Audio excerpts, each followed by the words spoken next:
Rianalizzando bene i lacci delle scarpe con cui era stato legato Michael Moore, hanno trovato un capello.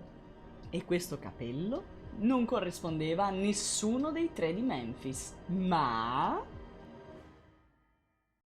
Buonasera, buonasera ragazzoni, come state? Spero che stiate tutti bene, spero che, insomma, nonostante la situazione di questi giorni, che è veramente triste ed estremamente preoccupante,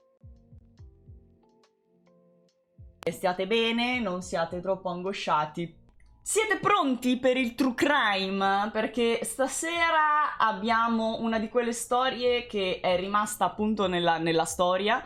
È un true crime emblematico per tutto il true crime. Sicuramente gli appassionati conoscono questa storia, ma magari non ne conoscono tutti i dettagli, e quindi noi siamo qui apposta per raccontarveli. Ti farà arrabbiare assolutamente. Mi raccomando, se siete darkettoni, metallari, satanassi, gotici o vi vestite così, preparatevi al trigger, perché questi ragazzi sono stati ingiustamente carcerati e accusati di reati gravissimi sulla base del loro look, sulla base della loro goticità e del loro amore per il metal. Quindi ragazzi, triggereremo assai. Allora, io comunque, scusate, oggi parleremo anche un po' di metal. Sono un amante dei Rammstein, sono un amante anche di tutto quel fronte gothic metal, come sono i Nightwish, Within Temptation, i Gothica.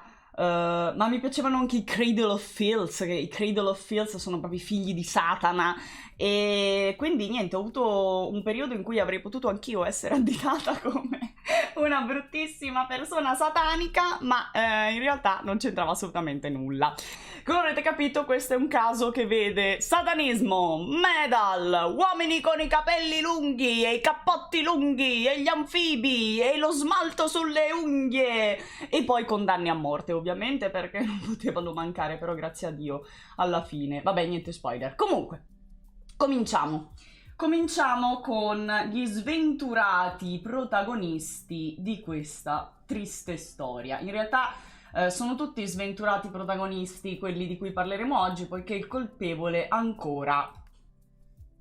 grande punto interrogativo.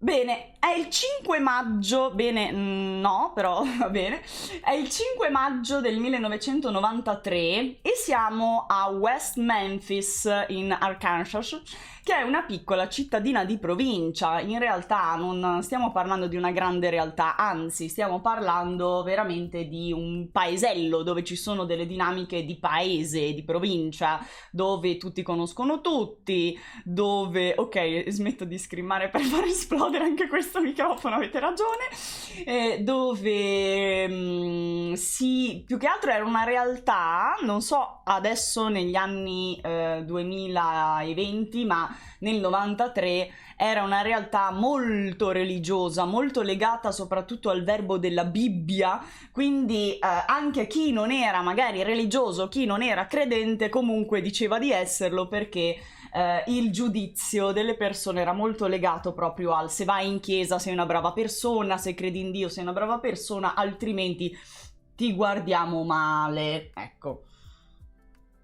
Giusto per darvi un contesto, paeselli con le mammine pancine, con i ben pensanti, che poi magari sono quelli che dietro fanno le peggio cose.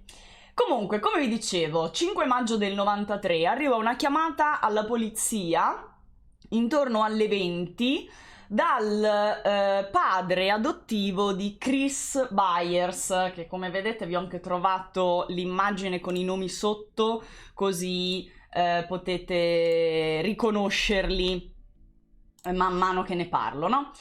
Il papà si chiamava John Mark Byers e chiama la polizia perché dice: io non trovo più mio figlio, cioè sono già le 20 di sera, doveva tornare entro buio e invece ormai è buio da un po' e lui non torna.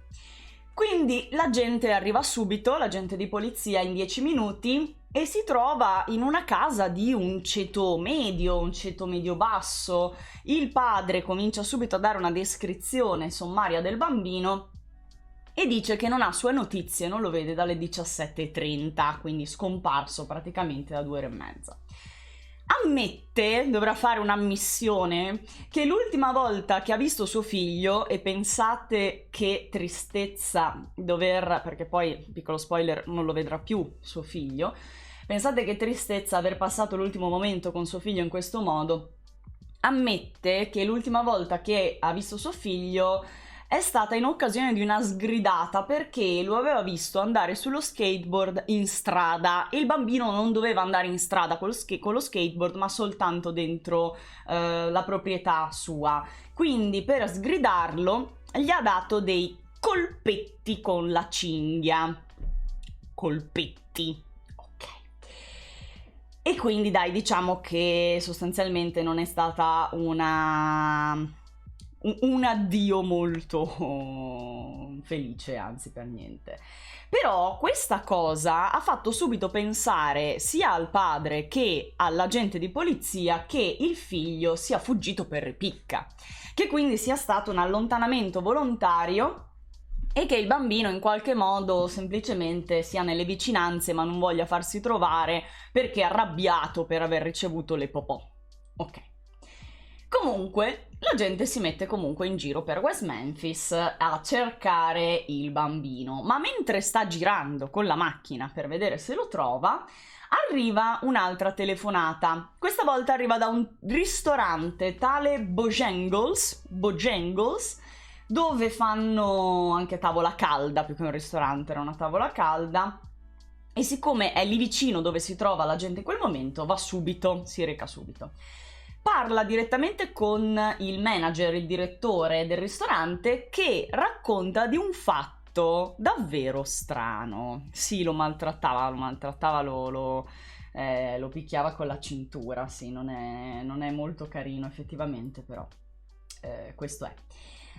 Il direttore del Bojangles racconta che quella sera era successa una cosa stranissima, cioè un uomo afroamericano era entrato nel ristorante in evidente stato confusionale, quindi non si capiva se era ubriaco o se era drogato, ed era completamente ricoperto di sangue. A quel punto, una volta entrato nel ristorante, lui si fionda nel bagno delle donne, si chiude a chiave nel bagno delle donne e non vuole uscire. Il problema è che quando la gente è arrivato al ristorante, in realtà l'uomo se n'era già andato e quindi non ci sono più non c'è più modo, insomma, di rintracciare questo uomo. Il direttore però si accorge che quest'uomo aveva perso nella corsa, nella fuga, un paio di occhiali da sole e li aveva lasciati a terra. E in bagno, ovviamente lui aveva stoccacciato dappertutto, quindi essendo completamente ricoperto di sangue, in bagno c'erano tracce di sangue dappertutto. Comunque pareva che il sangue non fosse suo, perché lui non sembrava ferito, sembrava semplicemente ricoperto di sangue altrui. La gente però, quando sente questo racconto, non va in bagno a guardare, non prende su nemmeno gli occhiali che il direttore gli porge, perché in quel momento ha come urgenza quella di trovare il bambino e non fa neanche 2+2, perché ovviamente si pensa che questo bambino si sia allontanato volontariamente. Quindi lei, che era un agente donna, rimane in macchina, si fa raccontare la cosa, ma poi se ne va e non analizza niente. Su questo poi ci torneremo in futuro, perché effettivamente è un evento particolare, considerata insomma la coincidenza di quello che succede quella sera. Alle 21:24 arriva una nuova segnalazione che la riporta, sempre questa agente, erano pochissimi nella centrale di West Memphis, erano davvero poche le forze dell'ordine, quindi c'era lei di turno quella notte e quindi lei praticamente faceva tutti i giri.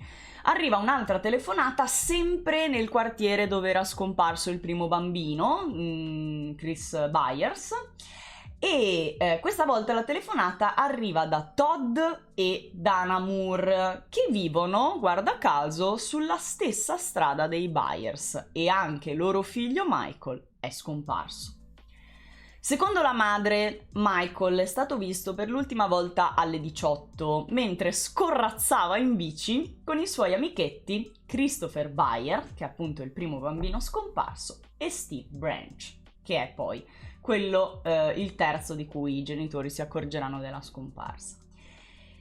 Cosa succede? 2 bambini sulla stessa via sono scomparsi. Comincia a diventare un po' difficile che si siano allontanati volontariamente, anche se l'ipotesi che siano andati a scorrazzare nel bosco e che abbiano deciso di fare la marachella e quindi dormire fuori contro il volere dei genitori ancora aleggia nei pensieri di chi cerca.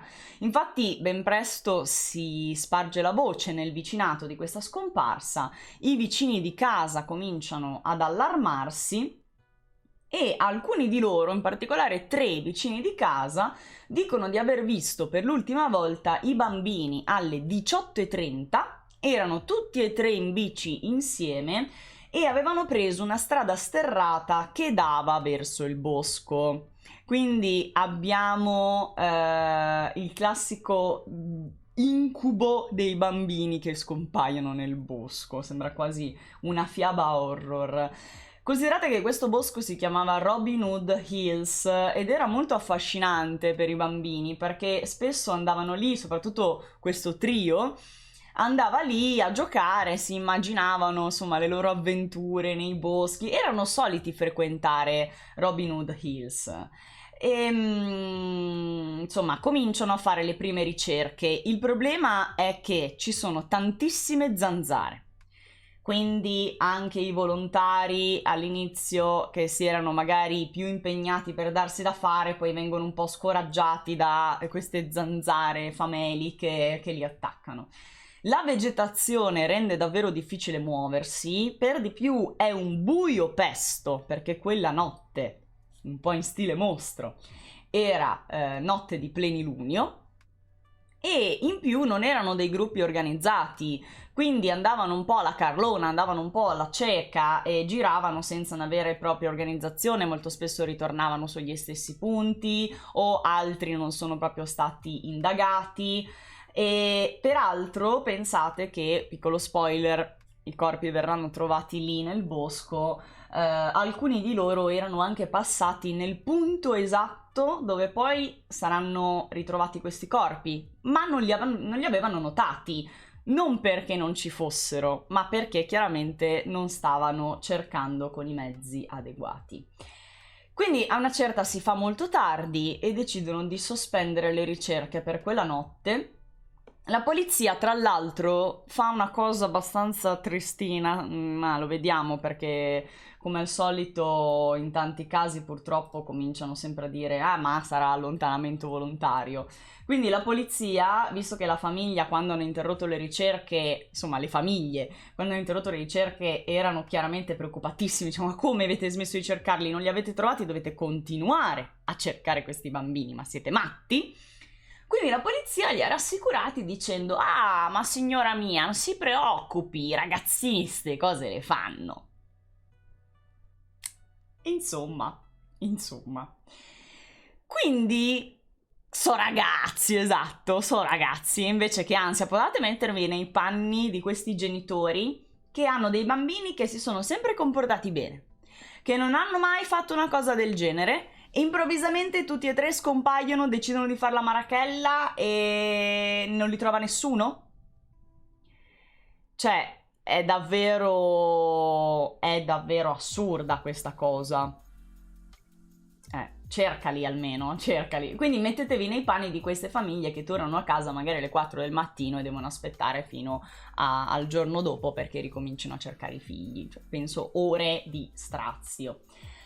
Fatto sta che il giorno dopo, alle 8 del mattino, quindi siamo al 6 maggio del 93, ricominciano le ricerche. Questa volta però le ricerche vengono organizzate meglio proprio dai corpi di polizia, quindi viene chiamato proprio il personale di ricerca della contea anche di Crittenden, che è una contea lì vicino. Hanno i cani molecocani, hanno un elicottero che sorvola la zona, utilizzano insomma mezzi più adeguati e alla fine sono in 50 persone specializzate a fare le ricerche, più ovviamente i volontari, il vicinato, le famiglie e tutto il resto. I ricercatori quindi cominciano a perlustrare in realtà tutto il West Memphis, che non è poi così grande, ma si concentrano chiaramente su Robin Hood Hills, che è proprio dove sono stati visti per l'ultima volta i bambini. Ma nonostante le ricerche a tappeto, per tutta la mattinata non trovano assolutamente traccia dei bambini. Ora vi faccio una presentazione di questi bimbi perché avevano il loro piccolo mondo, ma ognuno di loro aveva una sua personalità, una sua storia, quindi è anche bene che ricordiamo questi bimbi che hanno avuto davvero una breve vita, ma è giusto che li conosciamo. Allora, cominciamo dall'ultimo, Steve Edward Branch, Christopher Byers, vado in ordine sparso perché Christopher Byers e Michael Moore erano tutti quanti studenti di seconda elementare, tutti quanti nati nell'84 e tutti quanti avevano 8 anni e tra l'altro studiavano tutti quanti alla Weaver Elementary School e erano compagni di classe, insomma, non erano tantissimi nella scuola, insomma, avevo detto piccolo paesino, quindi si conoscevano tutti, erano compagni di classe, tra l'altro non erano solo compagni di classe, ma erano anche compagni di scout. Tutti e tre avevano raggiunto il grado di lupo, e adesso io non conosco bene i Boy Scout, non ho mai fatto i Boy Scout, però avevano raggiunto il grado di lupo nel branco dei Boy Scout locale e tra l'altro erano anche migliori amici tutti e tre tra di loro, quindi passavano praticamente tutto il loro tempo libero insieme, a scorrazzare insieme. Steve Branch, cominciamo da Steve. Steve nasce il 28 novembre del 1984, quindi ha 8 anni, ed era il figlio di Steven e Pamela Branch, che però divorziarono quando lui era soltanto un bambino. Sua madre ottiene la custodia, quindi lui rimane a vivere con la mamma, che poi si risposerà con Terry Hobbs, che diventa il suo patrigno. Branch aveva 8 anni, era alto 1,28 m e pesava 30 kg e aveva i capelli biondi. Lui l'ultima volta che è stato visto indossava blue jeans e una maglietta bianca ed era in sella a una bicicletta nera e rossa.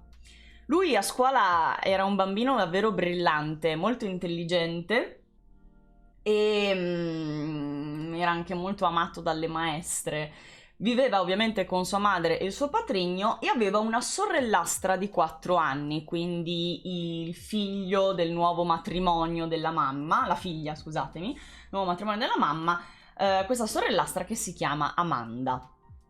I suoi personaggi preferiti erano, adesso vi faccio piangere perché ovviamente quando andiamo in questi dettagli ragazzi lo so, è sempre terribile, i suoi personaggi preferiti erano le tartarughe ninja. E lui era un bimbo molto attivo, in particolare aveva la passione del nuoto, quindi lui ovunque ci fosse uno specchio d'acqua, ovunque ci fosse insomma occasione di nuotare, si buttava come un ranocchietto a nuotare ovunque. Adesso invece vi presento Chris Byers. Christopher era il suo nome completo, ma ovviamente lo chiamavano tutti Chris. Nasce il 23 giugno dell'84 ed è figlio di Melissa DeFur Byers e Ricky Murray. I suoi genitori, anche loro, però divorziarono quando lui aveva solo 4 anni. Sua madre è rimasto con sua madre, poco dopo si è risposata con John Mark Byers, che adottando il bambino, chissà chi, adottando il bambino ha dato chiaramente il suo cognome al bimbo. Byers, come gli altri, aveva 8 anni, era alto 1,21 e pesava 23 kg e mezzo e aveva i capelli castano chiaro, come potete vedere dalla foto. L'ultima volta che è stato visto indossava dei jeans blu, delle scarpe scure e una camicia bianca a maniche lunghe. Lui viveva con la madre, il suo padre adottivo, e aveva anche lui un fratellastro, tale Sean, che aveva 13 anni. Secondo sua madre, Christopher era un tipico bambino di 8 anni, e adesso vi spezzo di nuovo il cuore, preparatevi. Credeva ancora nel coniglietto di Pasqua e in Babbo Natale, che fortunatamente era un bambino normale e non deviato come ero io, quindi non aveva paura del coniglietto di Pasqua di Babbo Natale. Io invece ne avevo il terrore, quindi insomma lui no, lui era più normale. Comunque era un ragazzino davvero molto attivo, amava andare in bici e sullo skateboard e lo avevano ribattezzato Vermetto, piccolo verme, perché sgusciava di continuo, insomma era molto attivo, non si faceva acchiappare, era super veloce a correre, eccetera. Qualcuno ha detto Stranger Things. Sì, avevo il terrore della Befana pure, assolutamente sì, ma più di Babbo Natale. Babbo Natale proprio mi mandava in panico. Comunque, qualcuno prima diceva Stranger Things. Sì, fa proprio pensare a Stranger Things, perché chissà se magari hanno preso anche spunto da questa storia i registi di quella serie, perché appunto abbiamo 3 bambini, ma ne erano 4, bambini che scorrazzano in bicicletta, che hanno 8 anni, che finiscono in questo incubo e scompaiono nel bosco. Peccato che però qua non c'era nessun sottosopra, ma c'è qualcuno che gli ha fatto attivamente del male e li ha uccisi, ahimè. Non era Satana, sicuramente non era Satana. Poi abbiamo Michael Moore. Michael Moore era figlio di Todd e Dana Moore, aveva anche lui 8 anni, alto 1,28 m, pesava 25 kg e aveva i capelli castani. Lui l'ultima volta è stato visto con indosso dei pantaloni blu, una maglietta blu dei Boy Scouts of America e un cappello sempre dei Boy Scouts, arancione e blu, ed era in sella alla sua bicicletta verde chiaro. Pensate che Moore era talmente appassionato di Boy Scout che lui amava... Si chiama Michael Moore, ragazzi, probabilmente sì, come il regista, è un'omonimia, sì.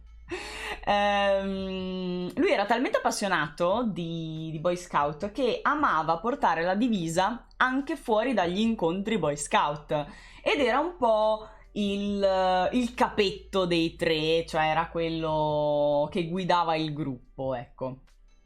Lui viveva con i suoi genitori non sono divorziati, quindi vive con i suoi genitori naturali e sua sorella di 9 anni che si chiama Dawn. Intanto stavano continuando le ricerche, come vi dicevo erano in 50 a cercarlo nei boschi, quindi davvero tante persone, che da una parte è un bene perché più persone cercano più possibilità ci sono poi di trovare chi cercano, ma dall'altra parte più persone ci sono, più nel momento in cui si trova un corpo, comunque una scena del crimine, più è difficile organizzarsi e evitare, insomma, che ci siano degli inquinamenti. Vi ho fatto un piccolo spoiler, comunque. Intorno alle 13:45 finalmente trovano qualcosa. L'agente Steve Jones vede una scarpa da tennis nera da bambino, a cui tra l'altro erano stati tolti i lacci, che galleggiava nel torrente fangoso che divideva in due proprio il bosco. Infatti questo bosco, Robin Hood Hills, era diviso al centro, da questo torrente che però era veramente... Avete presente quei torrenti melmosi, alti, proprio quell'acqua che era meno di 1 metro, ma tutta acqua fangosa con un sacco di detriti sotto, dove non si vede assolutamente il fondale, acquitrini infatti pieni di zanzare, che era anche il motivo per cui ovviamente c'erano tutte le zanzare quando facevano le ricerche. Però vede questa scarpa da bambino nera che galleggia nell'acqua torbida e quindi a questo punto Steve Jones chiama altri agenti che sono lì in zona, insomma, e attira la loro attenzione. A quel punto, senza pensarci 2 volte, decidono di entrare dentro il torrente, così com'erano, cioè scarpe, pantaloni, vanno, boom, dentro. E arrivati al centro del torrente, del canale, lo chiamano anche il canale, uno degli agenti sente di colpire qualcosa con un piede. Colpisce qualcosa con un piede, vede che dopo averlo colpito fuoriescono delle bolle che arrivano in superficie e in seguito a quelle bolle emerge un corpo. E quel corpo era completamente nudo e subito riconoscono Michael Moore, uno dei bambini scomparsi. Una scena veramente, veramente inquietante. Infatti c'è un'intervista, ho visto un documentario dove c'è un'intervista proprio a Steve Jones dove racconta questa scena e dice che non se la dimenticherà mai in tutta la sua vita, ma per forza.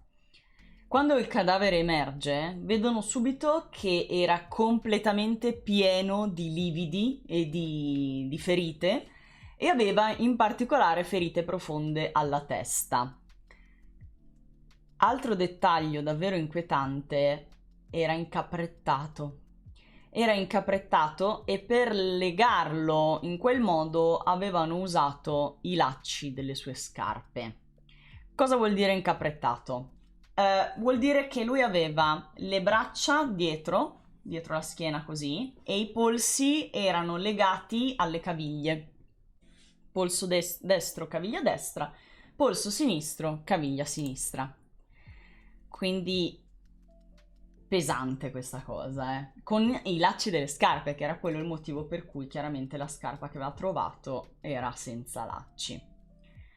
Poco lontano troveranno anche il cappellino dei Boy Scout arancione e blu. Io evito di farvi vedere le foto anche dei ritrovamenti dei vestiti perché vi giuro che sono strazianti, ma c'è questa foto emblematica di questo cappellino che viene ritrovato tra i rami all'interno dell'acqua torbida, che è veramente veramente dolorosa da vedere. A questo punto, visto che hanno trovato il primo corpo, pensano di poter trovare anche gli altri nel canale e purtroppo non si sbagliano. Cominciano quindi a setacciare approfonditamente il fondale del torrente e poco più in là trovano un bastone piantato nella melma, no, del fondale. Lo tirano fuori e estraendolo si accorgono che avvolta intorno a questo bastone c'era una maglietta bianca da bambino, rovesciata.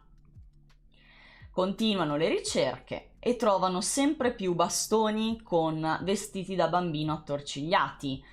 Per lo più erano appunto rovesciati, probabilmente per la foga con la quale sono stati magari spogliati questi bambini. C'erano anche i capi di biancheria intima, perché appunto i bambini sono stati trovati completamente nudi.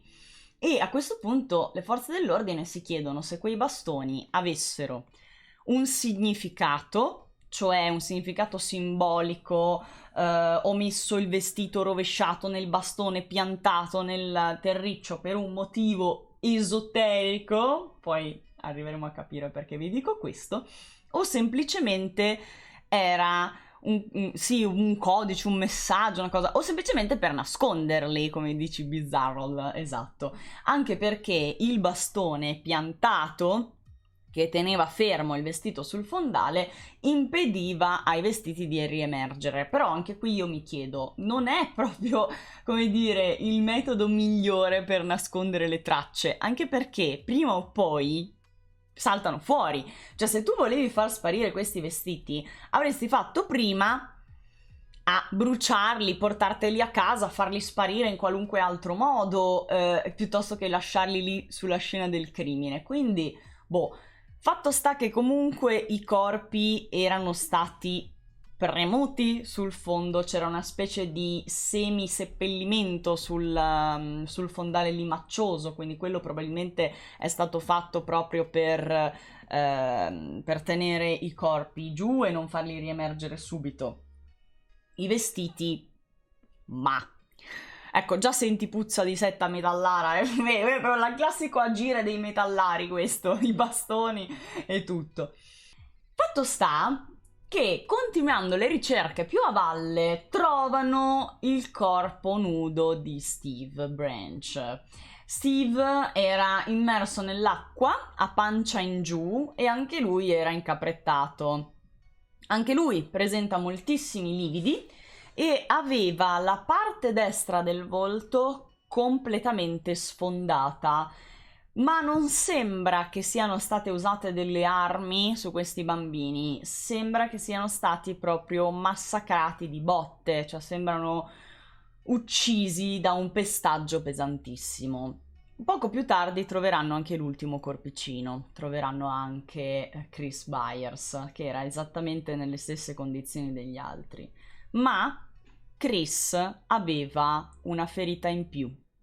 Chris, quando hanno girato il suo corpo, si sono resi conto che gli erano stati recisi i genitali. Non aveva più niente. Ora, qua su questo c'è stata una diatriba e una discussione immensa sull'origine di queste ferite.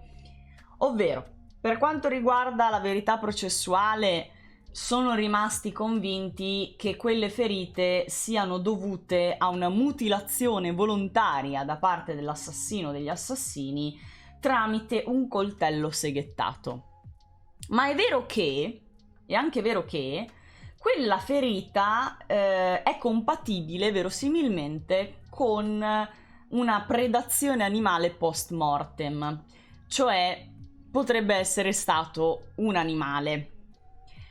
Qui rimarrà sempre in grande dubbio, non avremo mai una certezza rispetto all'origine di questa mutilazione. Lo so, ragazzi, questa parte è pesante, poi arriva la parte più metal dove ci triggeriamo, però la parte degli omicidi, ragazzi, mi dispiace, ma qui è davvero pesantina, Comunque, per la polizia locale, gestire una scena del crimine di questa portata non era certo scontato, anzi, stiamo parlando di una piccola cittadina, con pochissime forze dell'ordine, avevano mezzi limitatissimi e zero conoscenze ed esperienza rispetto a un caso di questo tipo.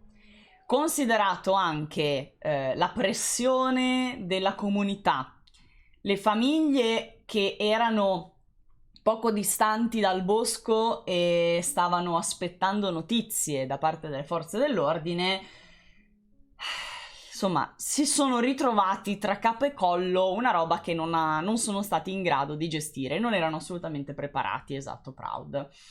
Quindi, allora, innanzitutto hanno dato per scontato subito che i bambini fossero stati uccisi sul posto. Poi capiremo che ci sono delle incongruenze rispetto a sta cosa, e questa incongruenza sarà un perno centrale rispetto a tutto questo caso. Cioè, i ragazzini erano stati sicuramente legati e gettati nel torrente, ma dare per scontato che siano stati uccisi lì non era poi così scontato, perché non c'era sangue né nel canale, né nel bosco, né nelle rive, né nell'acqua, cioè non c'era sangue da nessuna parte. Quindi è difficile che possano essere stati massacrati a quel punto senza che sia stata trovata nessuna traccia di sangue.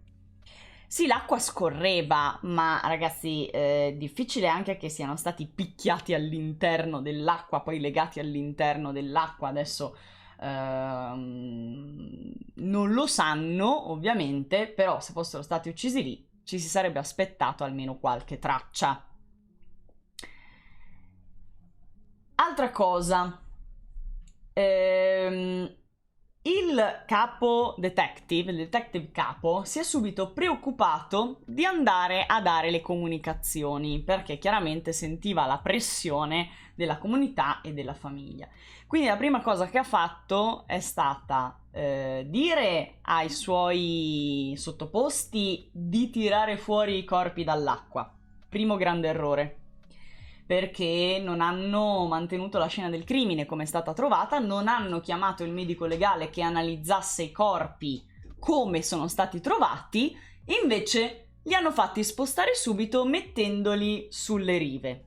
Poi si è preoccupato di andare subito a dare le comunicazioni, tra l'altro c'è una scena che è stata anche registrata della madre di Steve, la signora Moore, che appena ha saputo che suo figlio insieme agli altri suoi amichetti era stato trovato morto, ha lanciato un grido, ragazzi, che è registrato un grido così straziante che ti entra dentro, ti attraversa e ti fa sentire proprio il terrore di una donna e il dolore. Dopodiché si è accasciata, svenuta sul posto, perché chiaramente un dolore così profondo difficilmente riesce a stare in piedi, ecco.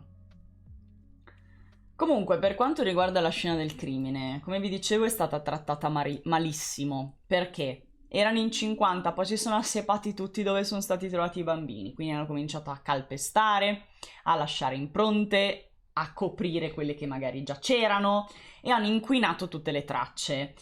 In più, come vi dicevo, hanno ripescato subito i corpi dal torrente, senza aspettare l'arrivo del medico legale. In questo modo hanno creato un danno immenso. Loro non lo sapevano, ma hanno creato un danno immenso, perché con questa azione hanno esposto i corpi alla luce solare, all'esposizione dell'aria, e i processi di decomposizione cambiano completamente se tu prendi un corpo dall'acqua e lo metti all'aria, soprattutto sotto il sole. E soprattutto se poi prima ti occupi di fare le interviste, le comunicazioni e tutti i ciappini vari, e poi dopo ti ricordi di chiamare il medico legale. Perché ragazzi, il medico legale è stato chiamato solo dopo 2 ore dal ritrovamento dei corpi. Quindi, come dire, anche l'autopsia in qualche modo non è stata proprio, non ha dato i risultati che poteva dare se magari fossero stati subito lasciati, insomma, subito chiamato il medico legale. Infatti non ci sono nemmeno le foto fatte adeguatamente dei ritrovamenti dei corpi nell'acqua. Come cazzo lavorano? Male! E vedremo che lavoreranno sempre peggio in questo caso, perché vanno avanti a coprire un errore con un altro errore e un altro errore con un altro errore, creando una montagna di errori e finendo per rovinare la vita a dei ragazzi. E adesso capiremo perché. Comunque sia, che cosa succede? In questa comunità, non se ne esce più infatti, Mela, in questa comunità in cui non era mai successo niente, in cui erano tutte mammine pancine e casa e chiesa e speriamo in Dio e siamo tutti buoni e bravi, un fatto così macabro, terrorizzante e raccapricciante non era mai accaduto. E quindi figuriamoci i media locali impazziti, i giornali impazziti, le televisioni pure, e quindi affamati soprattutto di dettagli, hanno subito cominciato a diffondere i dettagli più macabri e raccapriccianti. Quindi poi tra l'altro c'era anche il detective capo che rilasciava le interviste, dava i dettagli, e quindi insomma impazziti tutti. Ma veniamo un attimo all'autopsia. L'autopsia è stata portata avanti, sì, a Vetrana style. Già. Sì, ma andiamo a lucrare sulle tragedie, ma non hanno perso mica il vizio, eh? E il segreto d'indagine non è stato per niente rispettato. In questo caso non è stato rispettato assolutamente per niente. Molto probabilmente c'era anche l'emozione di, come dire, presente il detective capo che al massimo deve indagare sul taccheggio del ragazzino al supermercato, una vita così, senza che succeda niente di che, e poi improvvisamente, papam, il caso del secolo proprio nel tuo distretto. Quindi immagino che ci sia stata anche quella forma un po' di narcisismo che lo ha portato a raccontare i dettagli proprio per attirare ancora più attenzione su questo caso e quindi su di sé, perché indagava. Non lo so, mi è venuto un po' il pensiero. Comunque, le autopsie sono state fatte dal patologo forense, altresì medico legale, Frank Peretti. Frank Peretti, analizzando il corpo di Christopher, deduce che è morto per lesioni multiple e secondo lui la mutilazione dei genitali è avvenuta quando lui era ancora in vita e quindi potrebbe essere morto anche per le mutilazioni. Mentre Stevie e Michael sono morti per lesioni multiple e annegamento, quindi questi due sono morti anche per annegamento, mentre Christopher è morto prima di, finire nell'acqua. Il medico legale, tra l'altro, ha sostenuto, Peretti, e anche su questo ci saranno diverse diatribe, ha sostenuto che 2 dei bambini, e qua anche qui tenetevi fermi, tenetevi sto stomaco, 2 dei bambini avevano delle lesioni compatibili a violenza sessuale. Perché? Lo ha dedotto da una notevole, scusate se devo entrare in questi dettagli, ma si tratta di medicina, Twitch perdonami, è medicina legale. Lo ha dedotto in base alla dilatazione anale. Questa ipotesi, però, è stata confutata dai medici legali della controparte, poiché la dilatazione è una cosa naturale negli effetti post-mortem, quindi soprattutto poi per il fatto che sono stati spostati, anche quello è un dettaglio che non riusciranno mai a spiegarsi. Non capiranno mai se effettivamente questi bambini siano stati violentati o meno, non c'è proprio una certezza scientifica su questo. Comunque, dalle tossicologiche i bambini erano puliti, l'unico bambino a cui sono state trovate tracce di sostanze è Christopher, ma effettivamente Christopher aveva una prescrizione per il Ritalin e lui da gennaio del 93 prendeva il Ritalin come trattamento per il suo disturbo da deficit di attenzione e iperattività. Ovvero, ragazzi, il nostro Christopher era un ADHD, non so se conoscete il disturbo di attenzione e di iperattività, è un disturbo diffusissimo nei bambini. Tra l'altro hanno scoperto recentemente, nell'ultimo decennio, che l'ADHD si pensava fosse un disturbo soltanto dei bambini, soltanto dell'età infantile, e invece negli ultimi decenni, nell'ultimo decennio, non ce la posso fare, nell'ultimo decennio hanno scoperto che può essere anche mantenuto in età adulta. Quindi si può avere, lo sviluppo è sempre infantile, solitamente con la crescita scompare, ma in alcuni casi può mantenersi anche in età adulta. Comunque quello che succede ai bambini ADHD è molto semplice, cioè proprio iperattività e disattenzione, cioè sono bambini che non riescono a concentrarsi più di qualche minuto su una cosa, vengono costantemente distratti da altri stimoli, quindi sono bambini che non riescono a mantenere, per esempio, a fare i compiti e mantenersi sul compito fino a che non lo hanno finito, perché sentono un rumorino e danno attenzione a quello, vedono una cosa che si muove, danno attenzione a quella. Quindi mia suocera ha una ADHD, perfetto. Perfetto. E quindi, come dire, tra l'altro lo sappiamo che qua in America, appena i bambini hanno un qualche problema, funk che li riempiono di medicine, comunque basta una psicoterapia, di solito basta una psicoterapia, in casi effettivamente disabilitanti il Ritalin viene utilizzato. Comunque, le tossicologiche avevano anche trovato un livello di Ritalin però inferiore rispetto alla prescrizione e questa cosa ha sollevato qualche dubbio. Il padre di Christopher però ha detto che il 5 di maggio il bimbo non aveva preso la medicina. Motivo, boh, vabbè, comunque non l'aveva presa. A questo punto hanno trovato i corpi, hanno gli esami delle autopsie, hanno la scena del crimine, non resta che fare le indagini. E inizialmente le indagini partono dal modus operandi, cioè i bambini sono stati incaprettati. Quindi questa è una tecnica che utilizzano di solito i militari.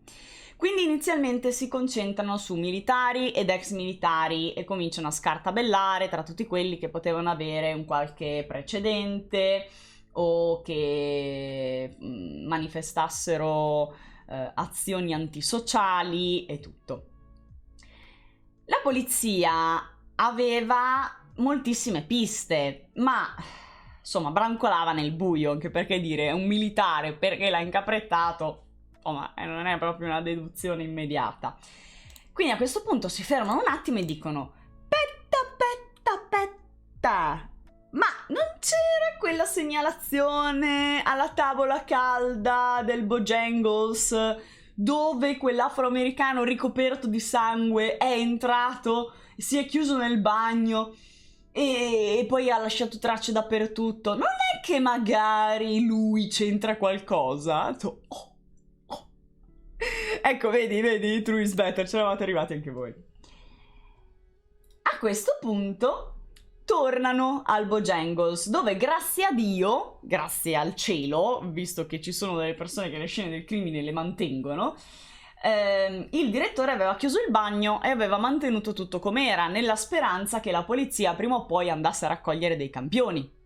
E infatti nel bagno c'era ancora tutto il sangue. Tra l'altro lui aveva conservato anche questi occhiali da sole che aveva perso quest'uomo. Così la polizia va, fa i raschiamenti del sangue che ormai si era seccato, prendono gli occhiali da sole, è un grande, infatti un grande, e via. Altro che qui mi viene in mente, scusate ma mi fa incazzare come una bestia, mi viene in mente per esempio, vi ricordate la storia di Sissi Trovato Mazza?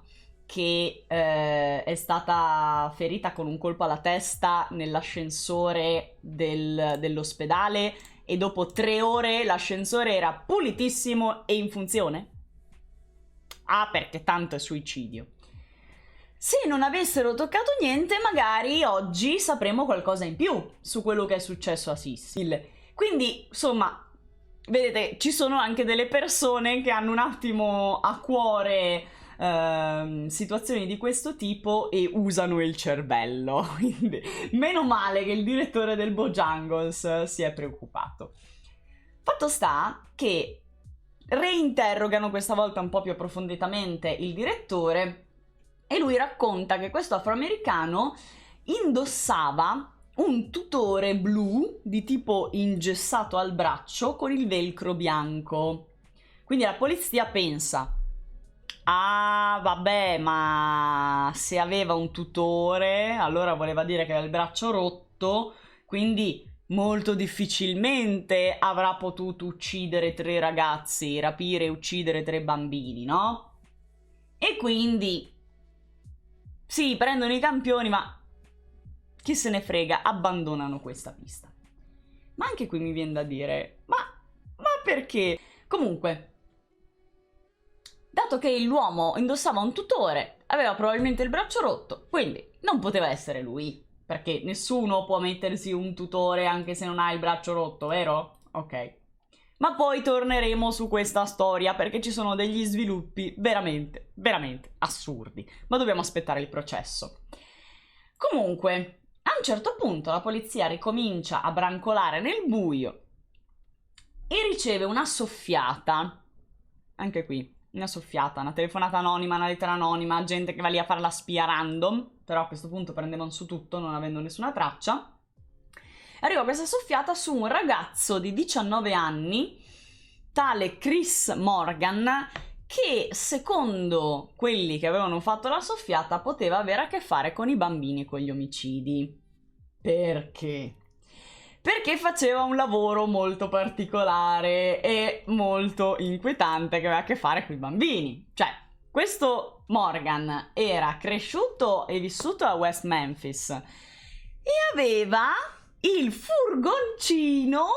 Dai che ci arrivate, ve lo faccio dire a voi. Grazie Lisa, sei un amore e fai anche troppo, davvero. Dei gelati! Aveva il furgoncino bianco dei gelati. Bravissimi, siete sul pezzo, bravissimi. E lui, col suo furgoncino dei gelati, passava sempre nel quartiere dove vivevano tutti questi bambini. Quindi Morgan aveva sicuramente già incontrato i 3 ragazzini, almeno una volta, ma sicuramente più di una. E tra l'altro Morgan aveva dei precedenti per droga. Questo ovviamente mette in allarme la polizia. Quando vanno a controllare dove si trova Morgan, scoprono che 4 giorni dopo il ritrovamento dei corpi, Morgan insieme a un amico erano partiti di fretta e furia per la California, in particolare erano a Oceanside.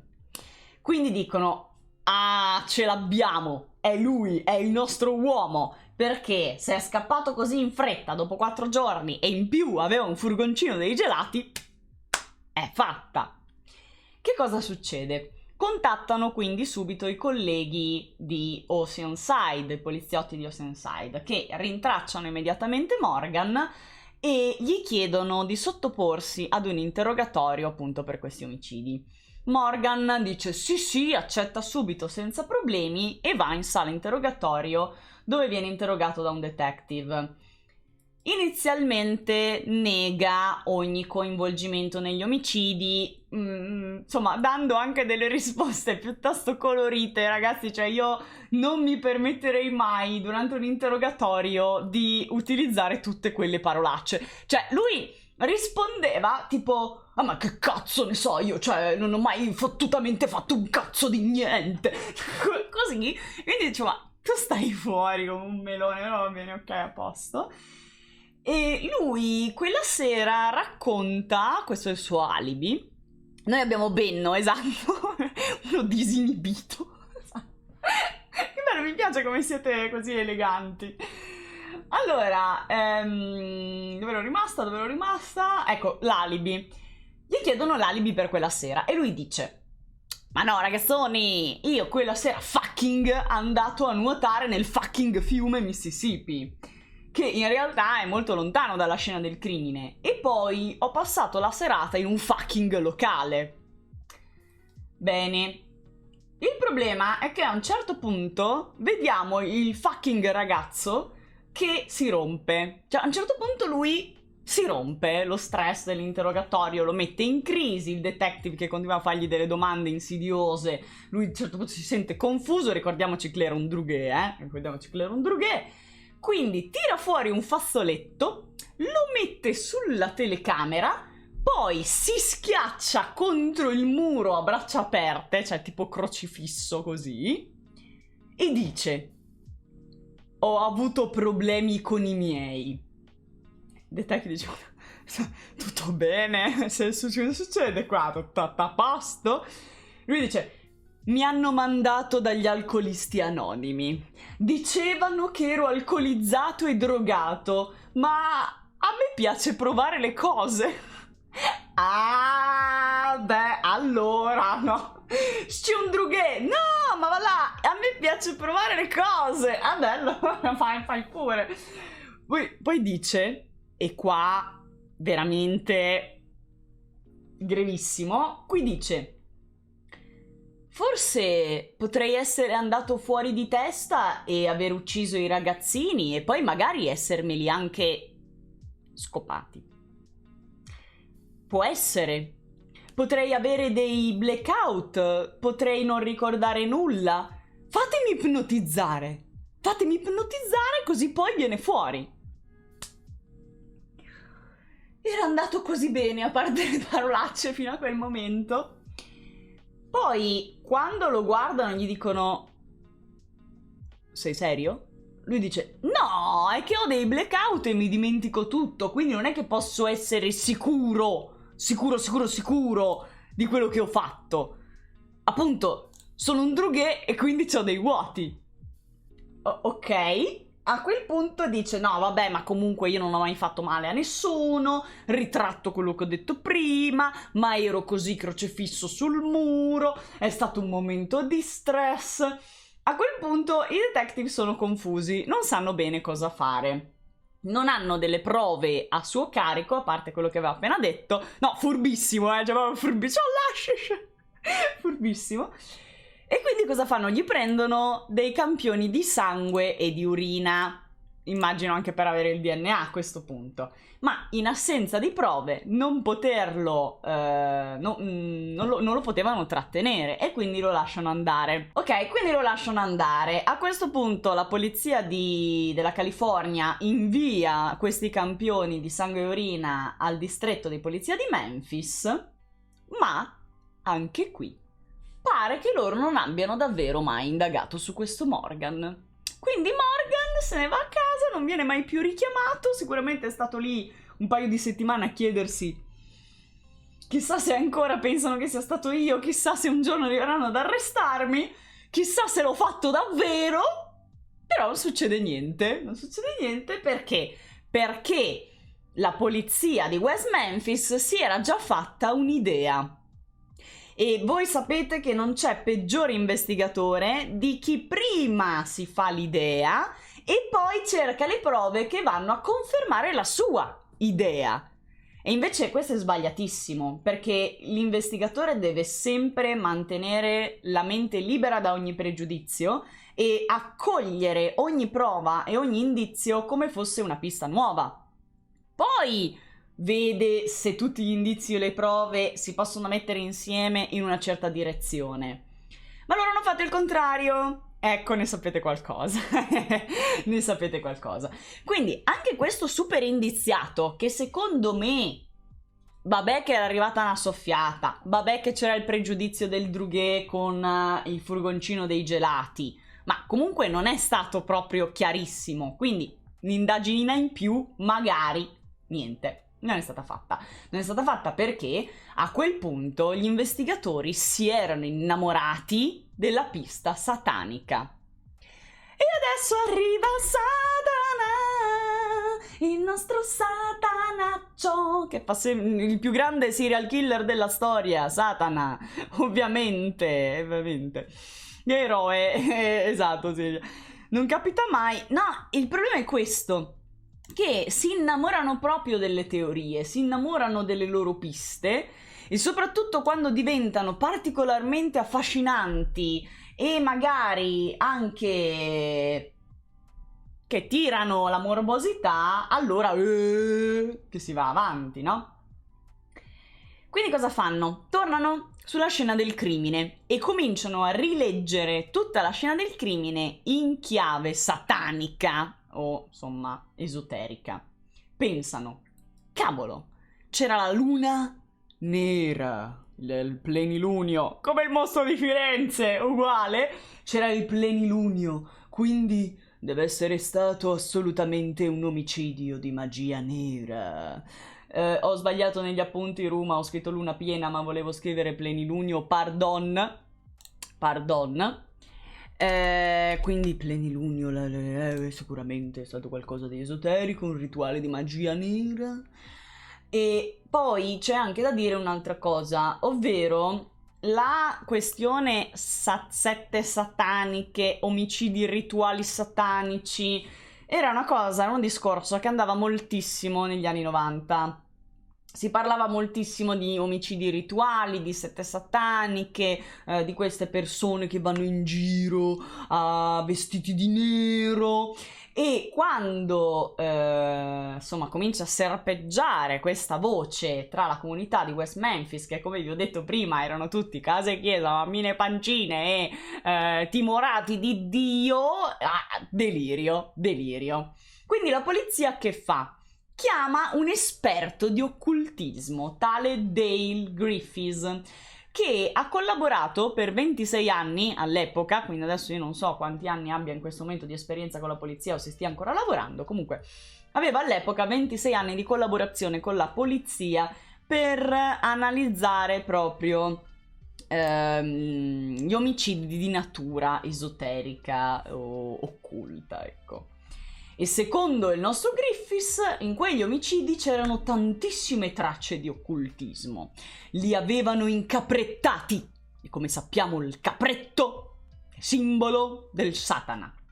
Poi li avevano immersi nell'acqua, che come sappiamo l'acqua è un elemento. Quindi... no, dai...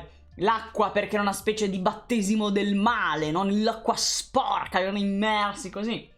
Poi c'era il plenilunio, quindi anche questa cosa della luna oscura. Ho di nuovo sbagliato, non era plenilunio, era novilunio. Mi sbaglio, scusatemi. Poi i vestiti rovesciati nei bastoni. Ah, quelle erano le antenne del male, perché sicuramente poi erano poste in modo da creare un disegno cosmico che mai hanno capito qual è, tipo che il bastone corrispondeva all'astro nel cielo e che poi se univi tutto veniva fuori il ritratto di Satana. Un pedipuvio.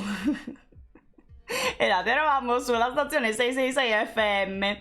Pure i rametti, esatto, avevano un significato satanico per loro, sì, anche i rametti lo avevano, ma questa volta non erano di vite, come nel caso del mostro di Firenze, ma erano semplici bastoni trovati lì. Però comunque c'era questo significato incredibile per loro. Quindi cosa succede? Dopo anche la conferma del signor Griffiths, la polizia inizia la caccia ai satanassi. E quindi da cosa partono? Partono dall'ipotesi del... dobbiamo cercare chi a West Memphis adora il diavolo. Grazie a questa incredibile intuizione sono arrivati ai colpevoli. Oh sì, non sto scherzando. Non sto scherzando. E adesso comincia il trigger, ragazzi. Adesso cominciamo a incazzarci tutti, perché è inutile. Vicino a casa mia, quando abitavo a Bologna, ho trovato un gruppo di piccioni morti messi a stella davanti a una chiesa. Lì ho avuto il dubbio dei satanisti. Sì, ok, e fin qui va bene. Però non si può, cioè non si può condurre le indagini così. Hanno fatto la faccia da paciocconi. Sì, loro hanno una faccia da paciocconi. Ma soprattutto Baldwin, che effettivamente era veramente più paciocco, però... Adesso capirete con che tipo di ragazzi abbiamo a che fare. Concentrano quindi a questo punto le loro indagini, le loro attenzioni sui ragazzi che si vestono di nero, ovvero le pecore nere della comunità iperreligiosa e legata alla Bibbia di quel paesello. E trovano un 18enne che viveva appunto a West Memphis, tale Damien Eccles. Sono i nomi sotto, quindi non sto a indicarvi come al solito che perdo le dita nello spazio.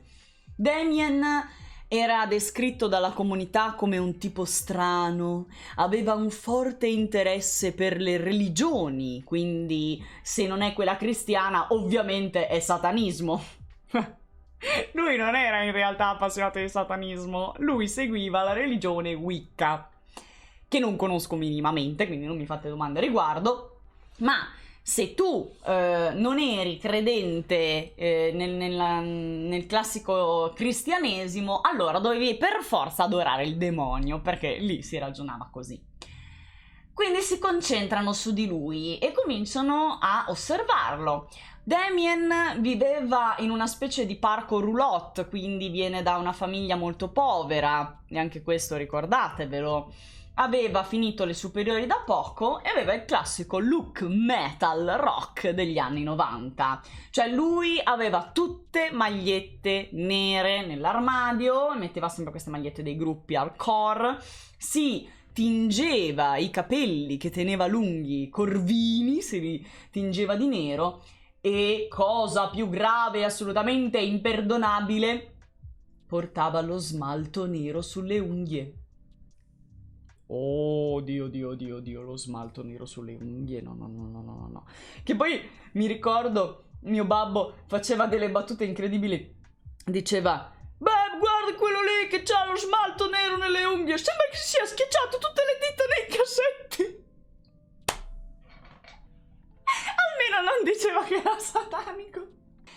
Fatto sta che in una piccola città, tutta casa e chiesa e mammine pancine, faceva molta paura questo soggetto. E, cosa molto più inquietante, lui andava in giro sia d'estate che d'inverno con un lungo cappotto nero e gli anfibi. E posso assicurarvi che questo è davvero un dettaglio inquietante, perché stargli accanto d'estate, soprattutto se si toglieva le scarpe, secondo me faceva paura. Quello sì. Comunque, sto scherzando, non credo che puzzasse. Comunque, nonostante il look tenebroso, che tra l'altro lui manteneva per la sua fidanzata, perché la sua fidanzata era impazzita per questo look e diceva: no, perché tu sei così sexy, oddio, i tuoi capelli lunghi neri, oh mio Dio, lo smalto, sì, ti amo, Damien, sei così un Damien sexy. E quindi lui chiaramente, visto che c'aveva la tipa che era innamorata anche del suo look, se lo teneva. Ecco, sì, capisco, anch'io capisco. Per il resto però era un normalissimo adolescente, tra l'altro era anche un attimo timidino, cioè non era un tipo, anzi quelli che solitamente adottano questo look sono persone che tendono a stare un po' in disparte, a stare sulle proprie, fanno un po' le pecore nere, vanno in giro a fare i poeta maledetto, così. Però la cosa più strana a mio parere, e qui ti giudico Damien, il suo film preferito era E.T. Cioè, te non sei normale, Cioè, se il tuo film preferito è E.T., allora sì che sei un figlio del demonio, scusa. Sto scherzando, ergastolo, cioè a questo punto veramente tu meriti. Lui in realtà, come vi dicevo, era appassionato un po' di tutte le religioni. Inizialmente si era avvicinato alla religione cristiana cattolica, perché i suoi genitori ovviamente erano cristiani cattolici, ma dopo aver avuto una conoscenza, diciamo, totale della religione cattolica, si è rivolto anche ad altre religioni ed era un appassionato, le aveva studiate tutte, no? Tutte non lo so, però ne ha studiate molte. E quella che sentiva più vicino a sé era una filosofia, diciamo un pensiero pagano, detto Wicca. E nel pensiero Wicca la base, e qui raga io sto andando in un argomento che non conosco, quindi se ne sapete più di me mi raccomando datemi pure il vostro contributo, ma pare che uno dei pilastri fondamentali della Wicca sia proprio il rispetto della vita e il valore della vita. Ma a causa del suo look chiaramente tutti quanti lo chiamavano satanista, anche se Satana non c'entrava assolutamente nulla. Lui tra l'altro non aveva nessun tipo di gravi precedenti penali, se non un arresto per effrazione con scasso. Ma a mio parere niente di incredibile, cioè lui viveva in questo parco roulotte, viveva in una roulotte con la sua famiglia, quindi non aveva proprio molta privacy per stare con l'amore della sua vita. E quindi una notte, durante un temporale, ha scassinato, insomma ha aperto una roulotte abbandonata e hanno passato la notte lì con la ragazza. Fatto sta che li hanno beccati, hanno arrestato lui, lei non ha ricevuto nessuna accusa, comunque lui lo hanno arrestato e ha dovuto pagarne le conseguenze. Infatti, proprio a causa di questo reato, lui era seguito dal responsabile della sezione reati minorili, Jerry Driver, che era convintissimo che il suo assistito fosse, insomma, quello che seguiva, fosse parte di una setta satanica, perché anche Jerry Driver, ovviamente facendo parte della comunità, aveva adottato il pensiero della comunità. Tra l'altro, per lui, Damien aveva dei disturbi psichiatrici gravi e quando era stato nel centro di detenzione per i minori in seguito a questo arresto, non è stato molto, ma nel breve periodo in cui c'è stato era successa una cosa un po' strana. Cioè pare che in seguito a una ferita non provocata da lui di un suo compagno, insomma un detenuto che era lì con lui in carcere, lui gli avesse succhiato il sangue dal braccio e fosse tutto così, perché gli aveva succhiato il sangue dal braccio, e poi in un'altra occasione avrebbe detto di voler uccidere suo padre. Ok, quello che possiamo dire di Damien è che sicuramente non era iper equilibrato a livello psicologico. Poi vedremo che c'è anche stata una perizia. Lui aveva qualche problema di disorganizzazione del pensiero, andava molto in fantasia con la testa, ma non ha mai fatto niente di tutto ciò. Come dire, raccontava, diceva delle cose un po' sopra le righe, faceva il poeta maledetto, lo sborone adolescente gothic, in cui lui è il male, ce l'ha dentro perché ognuno di noi ha un demone che non può controllare. E quindi non ha preso ben sul serio quello che stava succedendo e ha fatto un po' lo sboroncello. Ma poi capirete che lo ha incastrata questa cosa, l'ha incastrato. Quindi cosa succede? Driver, ovvero quello che lo seguiva per i reati minorili, comincia a fare delle indagini da solo, senza collaborare con la polizia di West Memphis, ma agisce da solo. Vuole indagare su questo ragazzo, quindi va a casa sua, senza mandato, senza niente, e sequestra diari, quaderni e disegni. Alcune pagine erano scritte in codice e erano incomprensibili, e poi ci sono dei disegni dei pentagoni e poi c'erano anche delle croci rovesciate, quindi oh mio Dio, allora era tutto vero! E trovano anche un libro che mi pare si chiamasse, non l'ho scritto qui negli appunti più avanti, ma mi pare si chiamasse Non cavalcare il manico della scopa. Però vabbè, ve lo dico più avanti qual è il titolo esatto, ma parlava di caccia alle streghe e l'aveva preso in biblioteca questo libro, no? Parlava della caccia alle streghe nelle prime comunità puritane. E io ho pensato, ma l'hai preso come prova del fatto che lui è un ladro e non ha riportato il libro in biblioteca? O cosa? Perché questa è l'unica prova che tu possa avere in questo senso.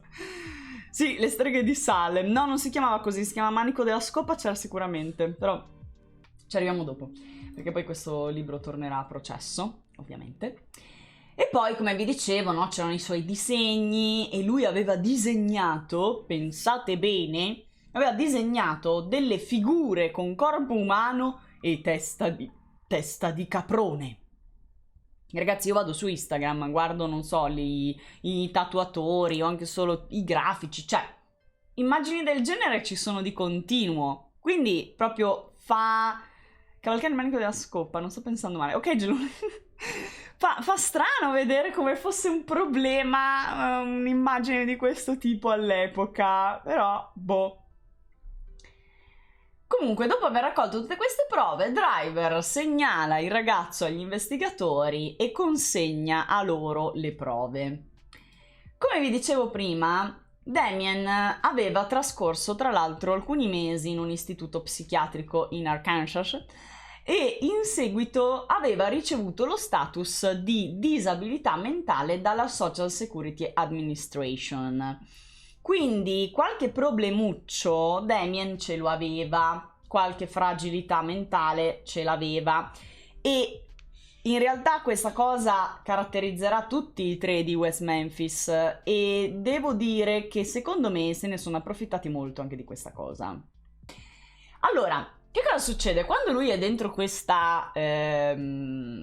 istituto psichiatrico, il dottor Woods, che tra l'altro poi andrà anche a testimoniare a processo per la difesa, testimonia che Damien soffriva di una malattia mentale che prevedeva deliri grandiosi e persecutori, allucinazioni uditive e visive, processi di pensiero disordinati, sostanziale mancanza di insight e sbalzi d'umore cronici e invalidanti.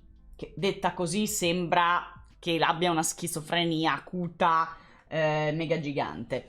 Ora, c'è anche da dire mai cavalcare la scopa, grande Albe, era proprio quello, mai cavalcare la scopa, il libro.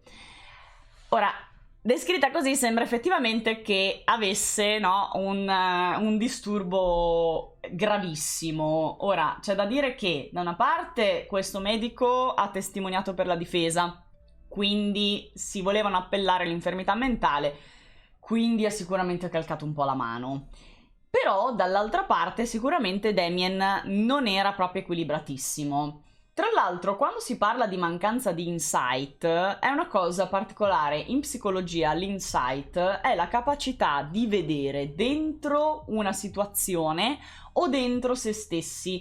È una dimensione della percezione, cioè praticamente tu hai difficoltà a leggere e a dare una spiegazione di causa-effetto il più verosimile alla realtà nell'immediato. Cioè, solitamente vai a pensare alle cose più improbabili.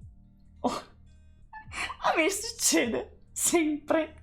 Ora, qui chiaramente si parla di una problematica più profonda del ho sentito un rumore, oh mio Dio, sicuramente un gallo cedrone si è appena infilato nel mio camino, perché questa sono io.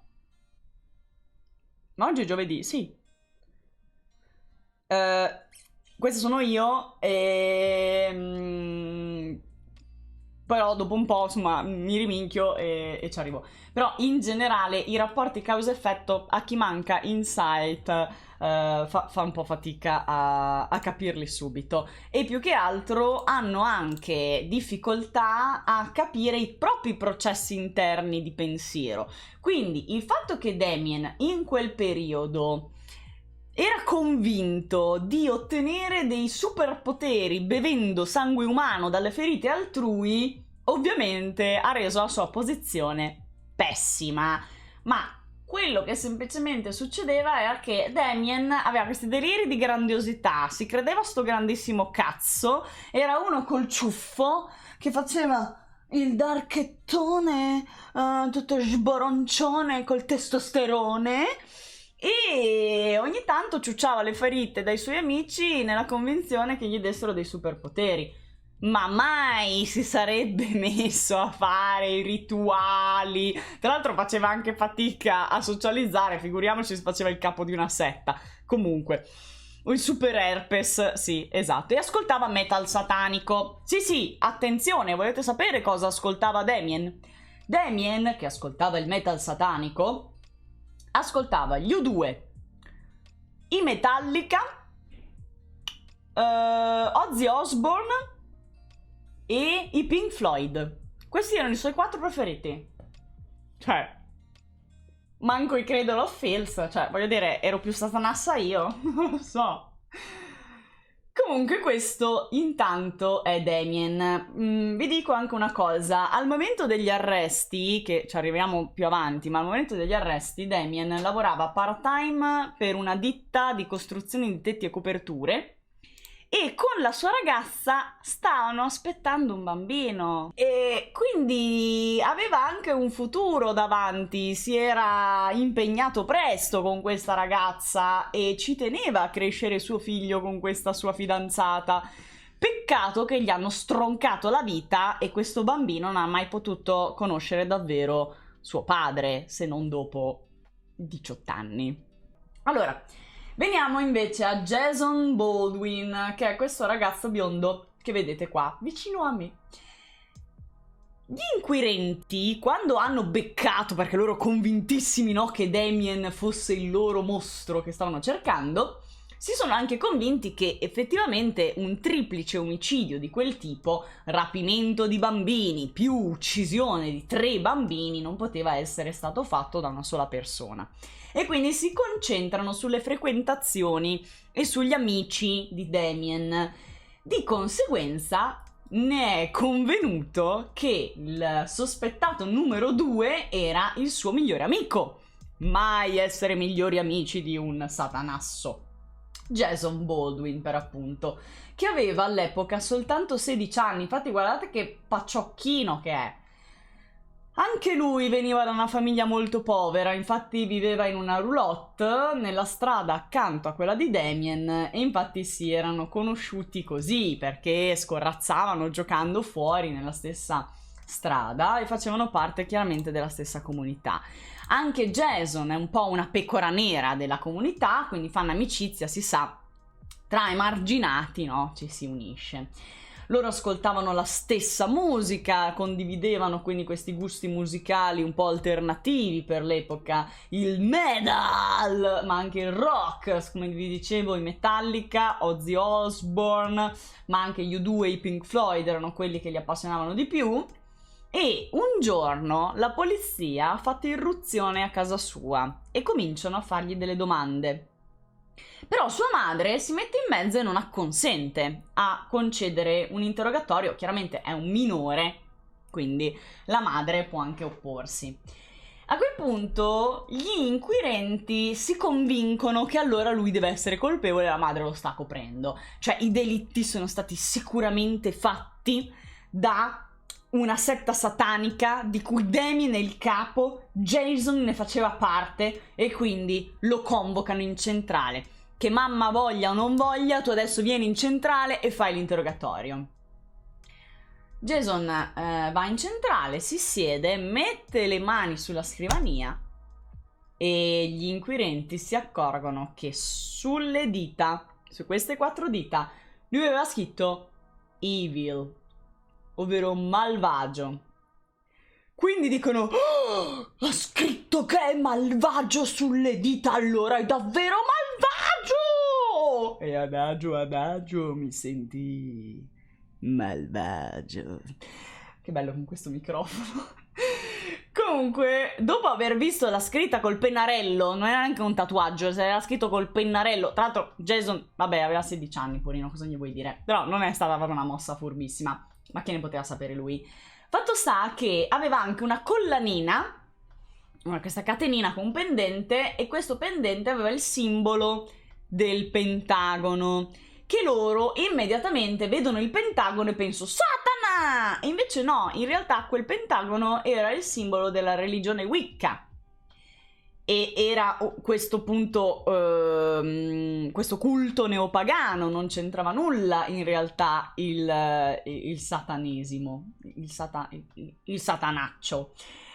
A questo punto gli chiedono: bene Jason, dov'eri la notte degli omicidi? E lui racconta che la madre lo aveva portato insieme alla sua ragazza da un amico di famiglia. Poi lui, dopo aver passato questa serata con l'amico di famiglia e la sua ragazza, aveva riaccompagnato la ragazza a casa, poi era tornato a casa sua ed era stato al telefono fino a tardi con un amico. Allora, il problema di Jason è che anche lui era un po' uno sboroncello oscuro e quindi dava delle risposte emblematiche perché lui era figo, faceva figo. Ragazzi, aveva 16 anni, cioè possiamo capire. Perché a un certo punto durante l'interrogatorio gli inquirenti gli chiedono: ma per te chi è stato a commettere questi omicidi di questi bambini? E lui risponde: forse qualcuno che cercava un brivido. Non è la risposta giusta, Jason, no! A questo punto gli chiedono se per la sua religione, ovvero la religione Wicca, ci fosse una spiegazione di quel delitto. Lui avrebbe detto: 3 vittime, 3 bambini. Il 3 effettivamente è un numero importante per la Wicca. E poi il sangue è un elemento ricorrente nella Wicca, perché il sangue è simbolo di vita. Allora a quel punto gli inquirenti dicono: ah, quindi l'assenza di sangue ora ha un senso. Quelli della Wicca Satana hanno preso il sangue. Allora gli chiedono: l'acqua per la tua religione è un elemento importante? E lui risponde: sì, per la Wicca l'acqua è un elemento quasi demoniaco. Bene, si è appena firmato la condanna a morte da solo, facendo così. A questo punto cosa succede? Che dopo aver detto che l'acqua è un elemento demoniaco, per dare una spiegazione più generale, Jason dice: sì, però sa, detective, ognuno di noi dentro di sé ha una forza demoniaca che non può controllare. Jason! No! Cazzo, no! A questo punto la polizia dice: bella, ok, ce l'abbiamo, questi fanno parte di una setta satanica e mo sono i nostri sospettati numero 1. Ah, proprio quello che volevamo. Quindi la polizia, come avete visto, è ufficialmente un cretino. Sì, ma aveva 16 anni e mai pensava che tra l'altro fosse un sospettato. Anche perché vi ricordo che tutte queste persone sono state interrogate non come sospettati, ma come persone informate sui fatti. Quindi noi stiamo indagando su una pista esoterica, tu ne sai molto di esoterismo, ci puoi aiutare per dire se magari questi omicidi possono avere un collegamento con l'esoterismo? Non gli hanno detto, secondo noi, voi che fate parte dell'esoterismo siete colpevoli, ma gli hanno chiesto un aiuto in qualità di esperti. Quindi chiaramente sti ragazzini che d'altra parte volevano anche sentirsi in qualche modo importanti e che finalmente qualcuno si interessava alla loro religione alternativa e alle loro filosofie di pensiero a cui nessuno fregava un cavolo, dicevano dai, finalmente, cioè, posso dare una mano alla polizia. Mi hanno chiamato per chiedermi delle informazioni sulla mia religione, a nessuno mi ha mai fregato niente, ai miei genitori non gliene frega niente e adesso finalmente posso raccontare quello in cui credo. E sono infami, infatti sono stati infami. Perché cosa facevano? Non facevano altro che cercare prove che collegassero questi due agli omicidi. Perché alla fine non avevano abbastanza prove, se non il fatto che credessero in una religione alternativa che loro chiamavano Wicca, ma che tutti gli altri chiamavano satanismo, ma a parte questo non avevano nessuna prova per poterli arrestare. Finché non appare Vicky. Vicky Hutcherson è una persona che ha avuto un ruolo davvero molto importante nelle indagini, diciamo creando bordello, con la tecnica del casino, ecco. Lei era una nuova residente di West Memphis e ha rilasciato delle testimonianze, ha dichiarato delle cose gravissime che hanno incastrato definitivamente questi ragazzi.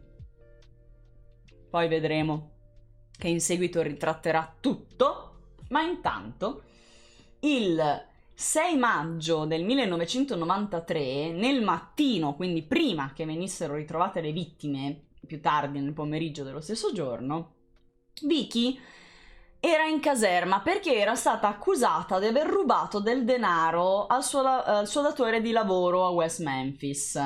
Quindi era sotto indagine rispetto a questo furto. E nei giorni successivi, mentre era ancora indagata, e questa è una cosa importante anche per capire un possibile movente delle sue dichiarazioni, lei era ancora indagata, mentre era ancora indagata torna in centrale, ma questa volta come testimone. Dice che suo figlio Aaron, che ha 8 anni ed era compagno di classe delle 3 vittime, era un grande amico di questi bambini e dice che lei conosceva questi ragazzi demoniaci, questi ragazzi su cui loro avevano posto l'attenzione e i sospetti. Infatti dice che secondo lei Damien Eccles poteva essere coinvolto e poi fa il nome di un altro loro amico, tale Jesse Miss Kelly, che ha 17 anni ed è quello che vedete al centro. Jesse, tra l'altro, aveva lasciato da poco la scuola superiore e faceva dei lavoretti per Vicky per mantenersi, quindi traditrice 2. Lui teneva in ordine la casa per lei, potava le piante in giardino, faceva insomma il giardinaggio, badava ai suoi figli, quindi faceva anche babysitter E lui era molto molto povero, viveva in una roulotte, così come gli altri due. Avendo avuto dei problemi di ritardo nell'apprendimento, aveva un QI veramente basso, aveva sempre avuto bisogno di un sostegno. Jesse comunque sembrava un bravo ragazzo, ma una volta, almeno da quanto racconta Vicky, pare che avesse raccontato a lei, padrona di casa per cui lui lavorava, che il suo amico Damien beveva il sangue umano e praticava riti satanici. Ovviamente ha semplicemente trasformato il lo sai che c'è questo mio amico che pensa di avere i poteri speciali se succhia il sangue dalla ferita di un altro? E poi, cioè, lui pratica la Wicca. Quindi probabilmente lei ha trasformato tutto quanto in Satana, ovviamente. Vicky quindi va dalla polizia e si propone di fare da spia e da investigatrice, chiaramente anche per ottenere degli sconti rispetto alle accuse su di lei, no? E al posto di rispondere come dovrebbero fare le forze dell'ordine, signora mia, lasci fare a noi le indagini, questi furboni le hanno detto: ci tenga informati, faccia le sue indagini e ci riferisca. No, ma complimenti, professionisti proprio. Quindi, dopo qualche settimana, Vicky torna dalla polizia. Exequatur, guarda, fate una cosa per me, andate a informarvi su quelli che sono i real vampires e ditemi se sono tutti dei satanassi che uccidono bambini, no? Perché, cioè, sicuramente strani, sicuramente disagiati, però da lì a essere assassini ne passa. E loro sì, bevono sangue umano. I real vampires sono una comunità che tra l'altro nasce a Meldola, quindi siamo proprio in Romagna,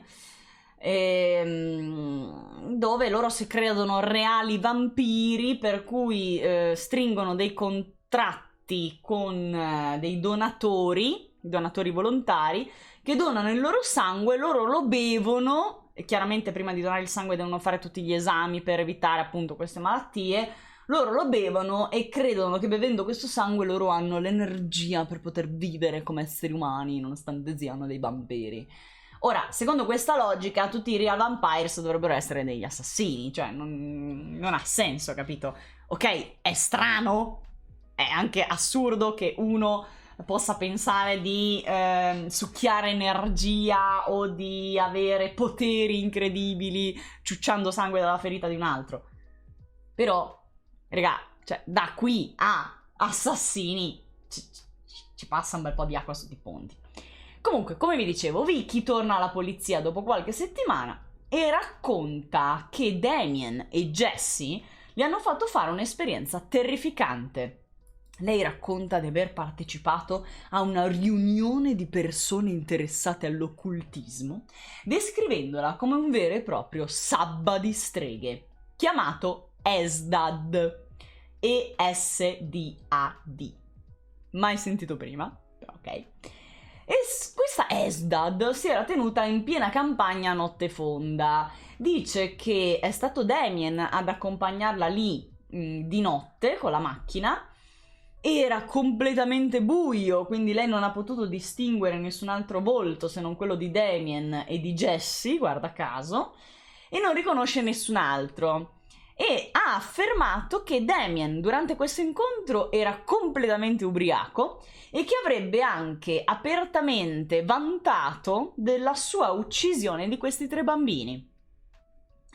Poi si è resa conto che queste persone a un certo punto hanno cominciato a spogliarsi, cominciava il sex party e quindi lei ha detto no,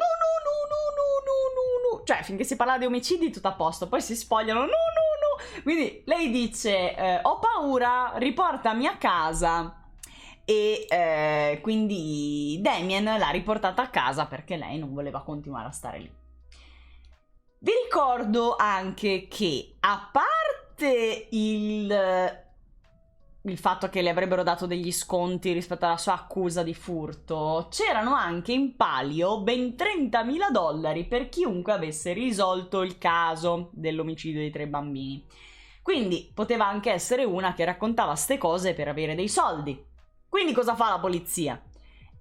Ma non è che possiamo credere a tutti i mitomani che arrivano qua a raccontarci robe. Fammi una cosa, tagliamo la testa al toro. Fai il poligrafo, la macchina della verità. Che come sappiamo non è una prova attendibile, non è nemmeno una prova che possa essere in qualche modo accettata in tribunale come prova proprio perché non è scientifica. Comunque la sottopongono al poligrafo e il risultato è verità.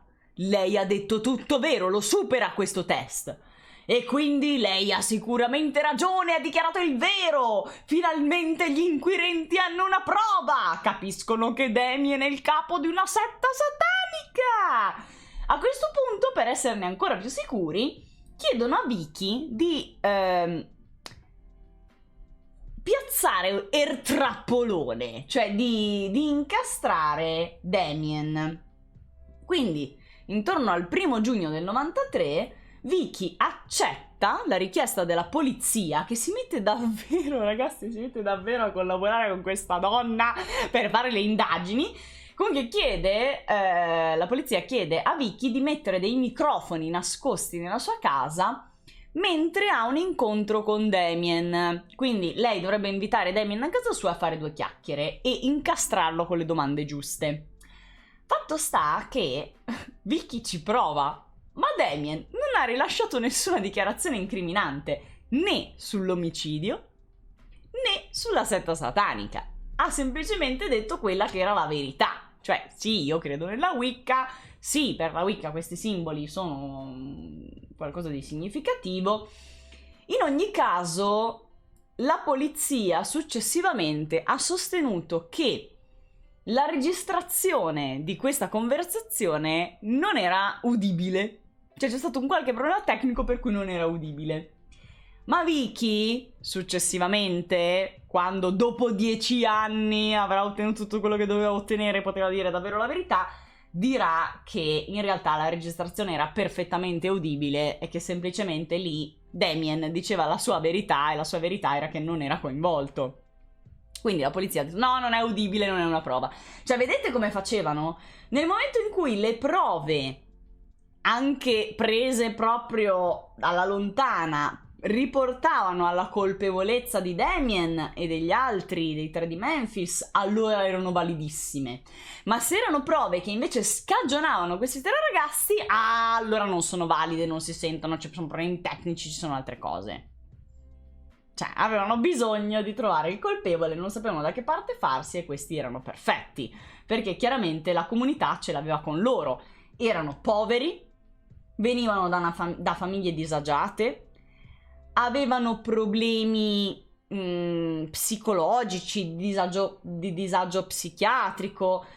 Vedete Jessie che per esempio aveva un ritardo ed erano alternativi. Il mix perfetto per creare i mostri, chiaramente. Tornerà il tizio alla tavola calda, tornerà, abbiate pazienza. A questo punto, siccome Vicky ha fatto il nome di questo Jesse, vanno a casa sua e chiedono se possono fare qualche domanda anche a Jesse, Miss Kelly. Lui accetta. E quando gli fanno delle domande sull'omicidio, lui ovviamente nega ogni coinvolgimento nei delitti. A questo punto lo sottopongono al poligrafo e gli fanno 10 domande precise su cosa avesse fatto la notte degli omicidi. E lui dà delle risposte precise. Ma a un certo punto, alla fine delle 10 domande, il tecnico che stava vagliando i grafici del poligrafo esclama: "È falso come un soldo bucato". Tra l'altro, vi sembra professionale che io vado a sottopormi un interrogatorio, tu mi fai il test del poligrafo e il tecnico dice "è falso come un soldo bucato"? Cioè, è come se io vado a farmi una radiografia E il tecnico che mi fa la radiografia fa: è rotto in 40 parti uguali come Alice il Calice. Raga, cioè, ma si potrà fare così? Che professionalità. Ora, torniamo un attimo a un concetto molto importante. Il QI di Jesse era davvero basso. Lui aveva un QI di 72. E il QI di 72 implica un funzionamento intellettivo limite, cioè significa che tu sei borderline tra un ritardo mentale profondo e un'intelligenza bassa, ok? Quindi, ragazzi, 72 è un risultato di persona che non può in qualche modo essere interrogata come le altre. E questa cosa l'hanno usata per manipolarlo in maniera estremamente vergognosa. Considerate che lui era un minorenne e aveva problemi di ritardo. E a questo punto comunque lo hanno interrogato da solo senza garantirgli la presenza dei genitori che lui richiedeva. Ma gli hanno detto no. E lui ne avrebbe avuto il diritto in realtà. Infatti il padre non ha mai acconsentito, non ha mai dato il permesso di interrogare il figlio. Ma, ciò nonostante, lo hanno interrogato per ben 12 ore. Ok? Per 12 ore di interrogatorio, alla fine sono state registrate e riportate soltanto 46 minuti. Ora, tu mi vuoi veramente dire che di 12 ore di interrogatorio ci sono solo 46 minuti di registrazione? E tutti le altre 11 ore e 14 minuti cosa vi siete detti? Il test del QI si fa da dei professionisti della salute mentale. Si può fare anche su internet, ma ragazzi, c'ha l'attendibilità che ha. Io so che il Mensa fa dei test del QI per poter accedere al Mensa, le menti eccelse e tutto. Però, raga, io purtroppo lo feci quando ero adolescente e non ero abbastanza intelligente. Durante questo interrogatorio, l'investigatore, pensate il tipo di manipolazione che utilizzavano su questa persona che aveva veramente delle difficoltà a livello logico e razionale. L'investigatore disegna un cerchio su un foglio, proprio perché poi lo tratta come uno scemo, poverino. Disegna questo cerchio su un foglio, poi ci disegna 2 pallini dentro e dice: questi pallini sono Damien e Jason. Noi siamo qui, fuori dal cerchio. Tu, Jessie, dove sei ora? Sei dentro al cerchio con loro o sei fuori?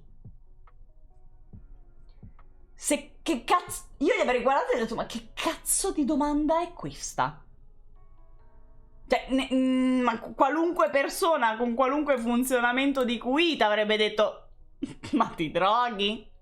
Cioè, dammi il numero dello spacciatore perché è buona la roba. A quel punto Jason dice... Lui...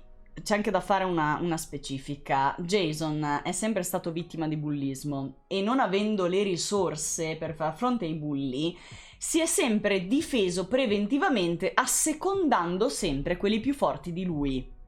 Quindi lui era molto bravo nell'accondiscendere, nell'essere molto servile, nell'essere rispettoso, proprio per evitare di essere schiacciato perché non aveva i mezzi per difendersi.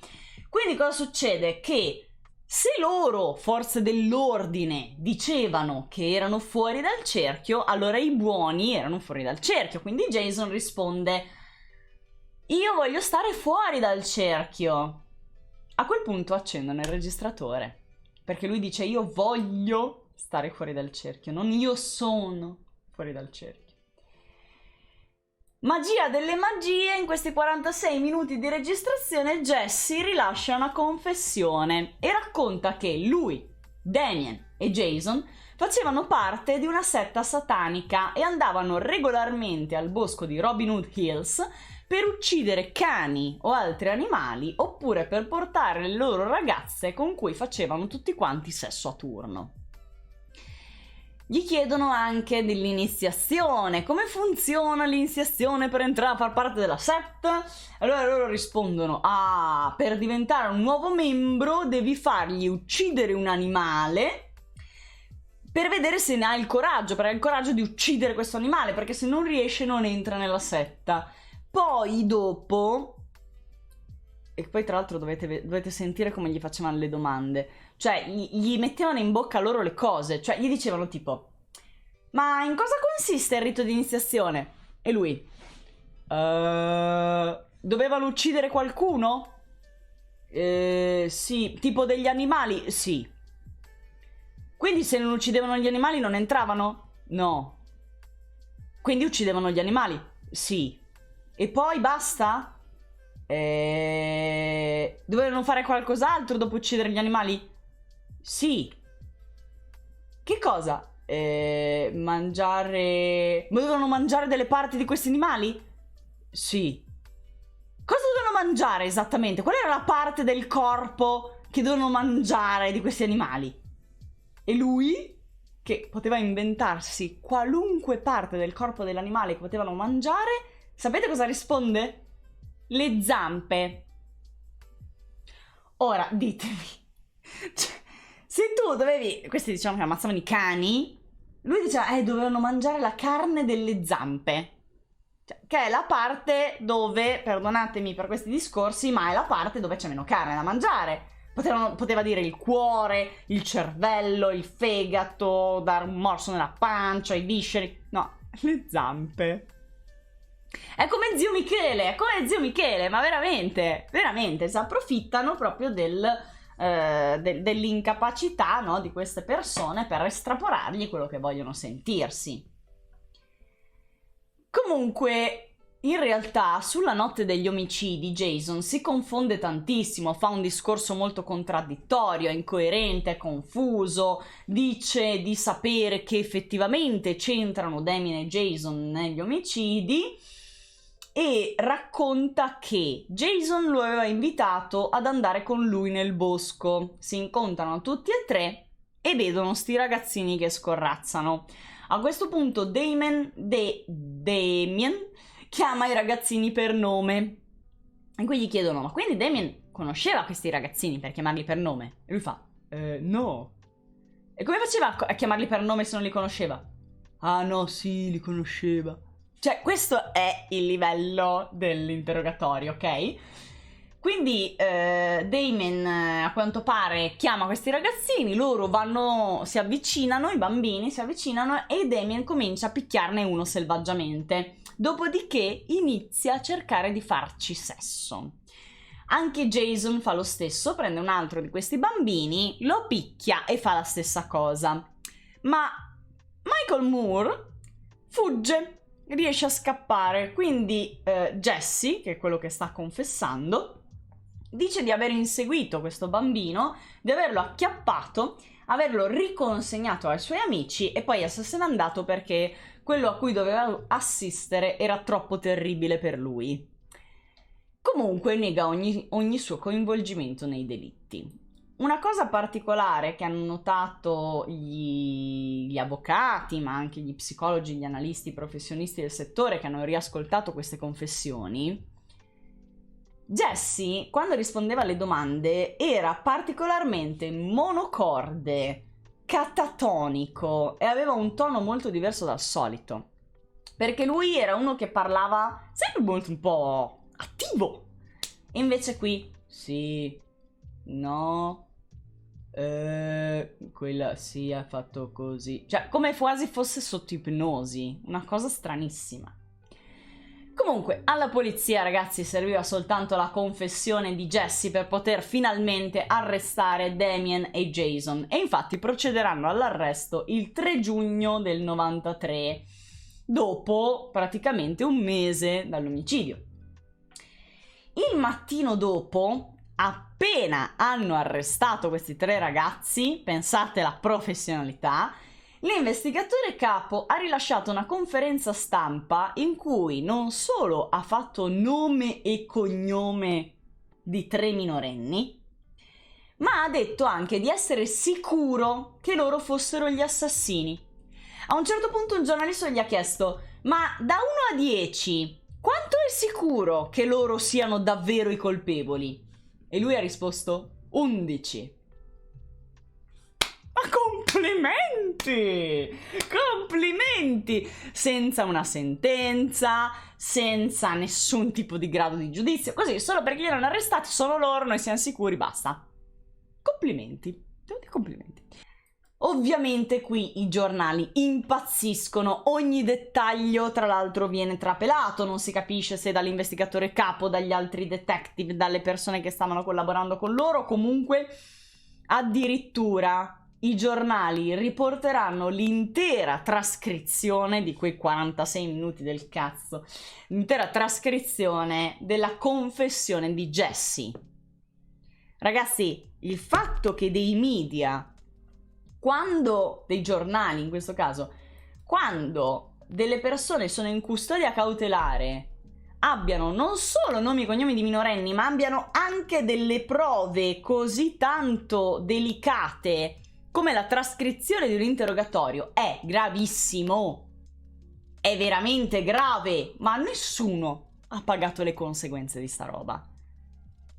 Chi le ha pagate? Questi 3. Loro l'hanno pagata. Anche perché in un paese dove erano tutti legati alla parola del Signore, alla Bibbia, alla casa e chiesa, ai principi della famiglia, le mammine pancine, tutti quanti avevano grandissima paura rispetto a queste figure che tra l'altro venivano descritte in maniera demoniaca. Ora, provate a immaginare un processo dove c'era la giuria popolare. Dopo tutte queste notizie che venivano droppate dai media, pensate come una giuria popolare potesse essere imparziale. Zero. Hanno già sputtanato tutto. Hanno già sputtanato tutto il processo. Nessuno quindi voleva difendere Jesse, soprattutto perché lui era quello che aveva confessato e quindi era quello più difficile da difendere. Infine Jesse trova un avvocato, Dan Steedham, scusatemi, Steedham, e Jesse, non appena hanno il primo incontro, Steedham ovviamente diceva: vabbè, lo difendo come avvocato d'ufficio, ma il mio interesse è che non si prenda la pena di morte, perché è il massimo che posso fare per uno evidentemente colpevole. Cioè, pensate che addirittura gli avvocati si erano fatti imbarbuzzare, ma perché chiaramente i media raccontavano le cose in maniera parziale ed esagerata. La prima volta che incontra Jesse gli dice che la sua confessione in realtà era tutta una bugia. Racconta di aver ricevuto intimidazioni nel momento in cui il registratore era spento. Lui è stato minacciato, ha ricevuto coercizioni, è stato lì per 12 ore. Io vi ricordo che una persona che ha un ritardo, essere stressata per 12 ore, poi ti dice quello che vuoi pur di andare via, e che era stato anche minacciato da parte della polizia. Jesse, tra l'altro, ha detto: io ho rilasciato quelle confessioni perché loro volevano che io dicessi quello. Ero così spaventato dalla polizia che quindi li ho assecondati.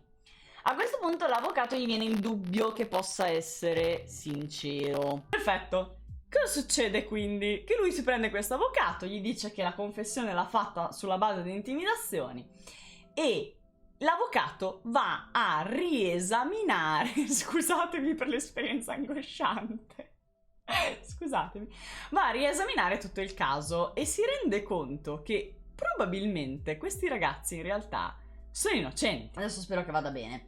Che cosa fa l'avvocato? Va ad analizzare i dati del poligrafo e scopre, vi ricordate quando il tizio aveva detto a Jesse: oh, questo è falso come un soldo bucato? In realtà, analizzando i risultati nero su bianco del poligrafo, lui l'aveva superato il test. Sono loro che hanno bleffato facendogli credere di non averlo superato per mettergli in ansia. In più, riguardando il video dell'interrogatorio, l'avvocato si rende conto che Jesse aveva confessato una roba che non aveva assolutamente senso. Cioè, lui aveva detto che i ragazzi avevano incontrato questi bambini alle 12, ma erano scomparsi alle 18:30. L'ultima volta sono stati visti alle 18:30, quindi non potevano averli incontrati alle 12. E quindi gli chiedono: ma quindi non sono andati a scuola? E Jesse dice: no, i bambini non sono andati a scuola quel giorno, perché li abbiamo visti alle 12, non sono mai andati a scuola. Risultato: i bambini sono andati a scuola e sono usciti da scuola alle 15. Quindi anche questo vi fa capire che la testimonianza di Jesse era completamente inventata solo per accontentare le forze dell'ordine. In più gli chiedono anche di che colore erano le corde con le quali sono stati legati e incaprettati i bambini, e Jesse risponde: erano corde marroni. No, non erano corde marroni, erano i lacci delle loro scarpe. Allora, andiamo al processo. Ve lo racconto super velocissimo, il processo. Dunque, il giudice Burnett... Oddio, potrei aver fatto veramente il male. Allora, il giudice Burnett, la prima decisione che prende è quella di separare il processo di Jesse da quello di Damien e Jason, che invece verranno processati insieme. E per poter utilizzare la confessione di Jesse a processo, dovevano convincerlo a ripetere le sue parole, la sua stessa confessione in tribunale.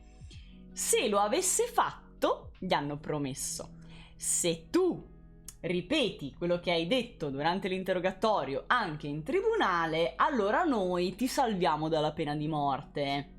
Ma Jesse continua a dire: no, io non le ripeto quelle robe perché me le hanno estorte e quella non è la verità. È una bugia che ho detto per accontentare i poliziotti che mi minacciavano, quindi col cazzo che ripeto questa roba in tribunale. Quindi, non avendo la collaborazione di Jesse, fanno perquisire a fondo la casa di Jason e Damien e decidono di non dire quello che hanno provato, ma di portarlo direttamente a processo. Quindi il 28 febbraio del 94 inizia il processo a Damien e Jason, che rischiano la pena di morte. Fuori, tra l'altro, dal tribunale c'è una calca incredibile, e quando arrivano le famiglie dei ragazzi che chiaramente devono assistere all'udienza, non riescono nemmeno ad entrare in tribunale perché tutta la comunità li aggredisce, li attacca, li insulta, gli impedisce di raggiungere il tribunale. Quindi pensate anche ai genitori di questi adolescenti. Comunque, senza la confessione di Jesse, in effetti l'accusa aveva soltanto delle prove indiziarie, ma il PM a quel punto decise di far leva sulla pancia della giuria e sulla paura verso i satanassi, verso questo satanic panic, no? Puntano sul satanic panic. Quindi chiamano a testimoniare il detective che ha trovato i corpi nel torrente e gli hanno fatto raccontare tutti i dettagli, mostrando anche in tribunale le foto delle scene del crimine. Questo ha emozionato tantissimo la giuria, nonché distrutto i genitori delle povere vittime, perché anche vedersi le scene del crimine, insomma. Fatto sta che la difesa a questo punto doveva impegnarsi a demolire gli indizi dell'accusa e aggiunge la storia, e qui vi incazzate come delle bestie, aggiunge la storia dell'uomo afroamericano che era entrato nel ristorante pieno di sangue e si era chiuso nel bagno.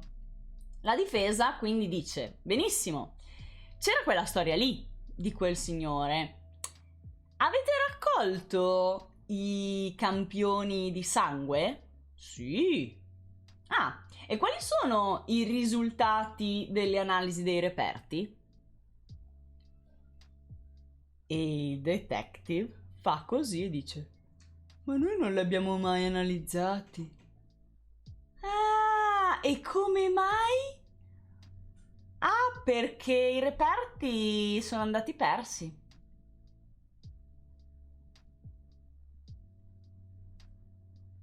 Quindi, di questo signore afroamericano che è entrato ricoperto di sangue quella stessa notte dentro un ristorante, chiudendosi in un bagno in stato confusionale, noi non sapremo mai niente. Non sapremo mai chi era, non sapremo... Michele, non ti preoccupare.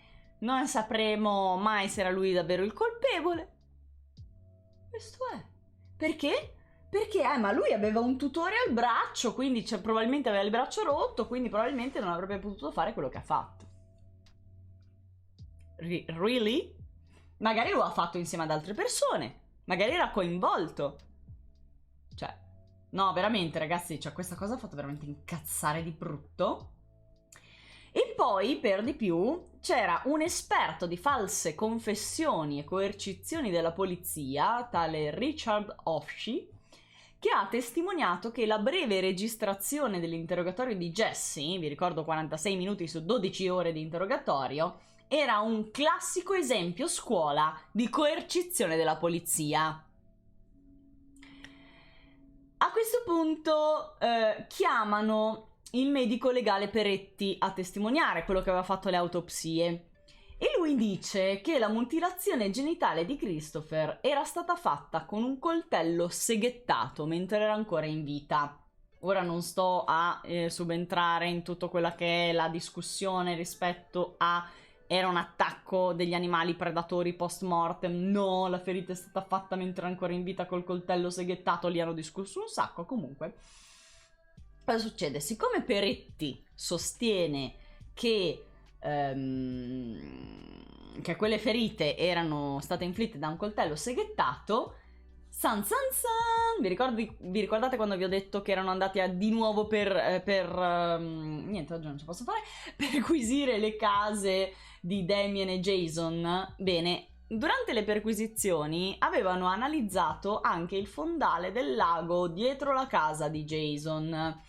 E lì i subacquei avevano trovato il coltello seghettato, ovvero un coltello seghettato, che poteva essere l'arma del delitto, ma potevano essere 50.000 le armi del delitto, e avevano trovato questo sul fondo, quindi abbiamo trovato l'arma del delitto e ce l'aveva Jason!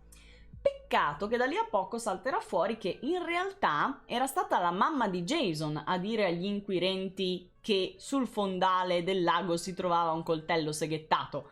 Poi non so che cosa le sia venuto in mente per dare questo indizio, questo suggerimento agli inquirenti, ma lei gli aveva anche raccontato la storia. Aveva detto che questo coltello seghettato se lo passavano di mano in mano i figli e lo usavano in maniera pericolosa. Quindi lei, questo durante un party in giardino mentre erano lì vicino al laghetto, quindi lei per toglierglielo dalle mani e far capire ai loro figli che non dovevano giocare col coltello, lo ha preso e lo ha lanciato nel lago.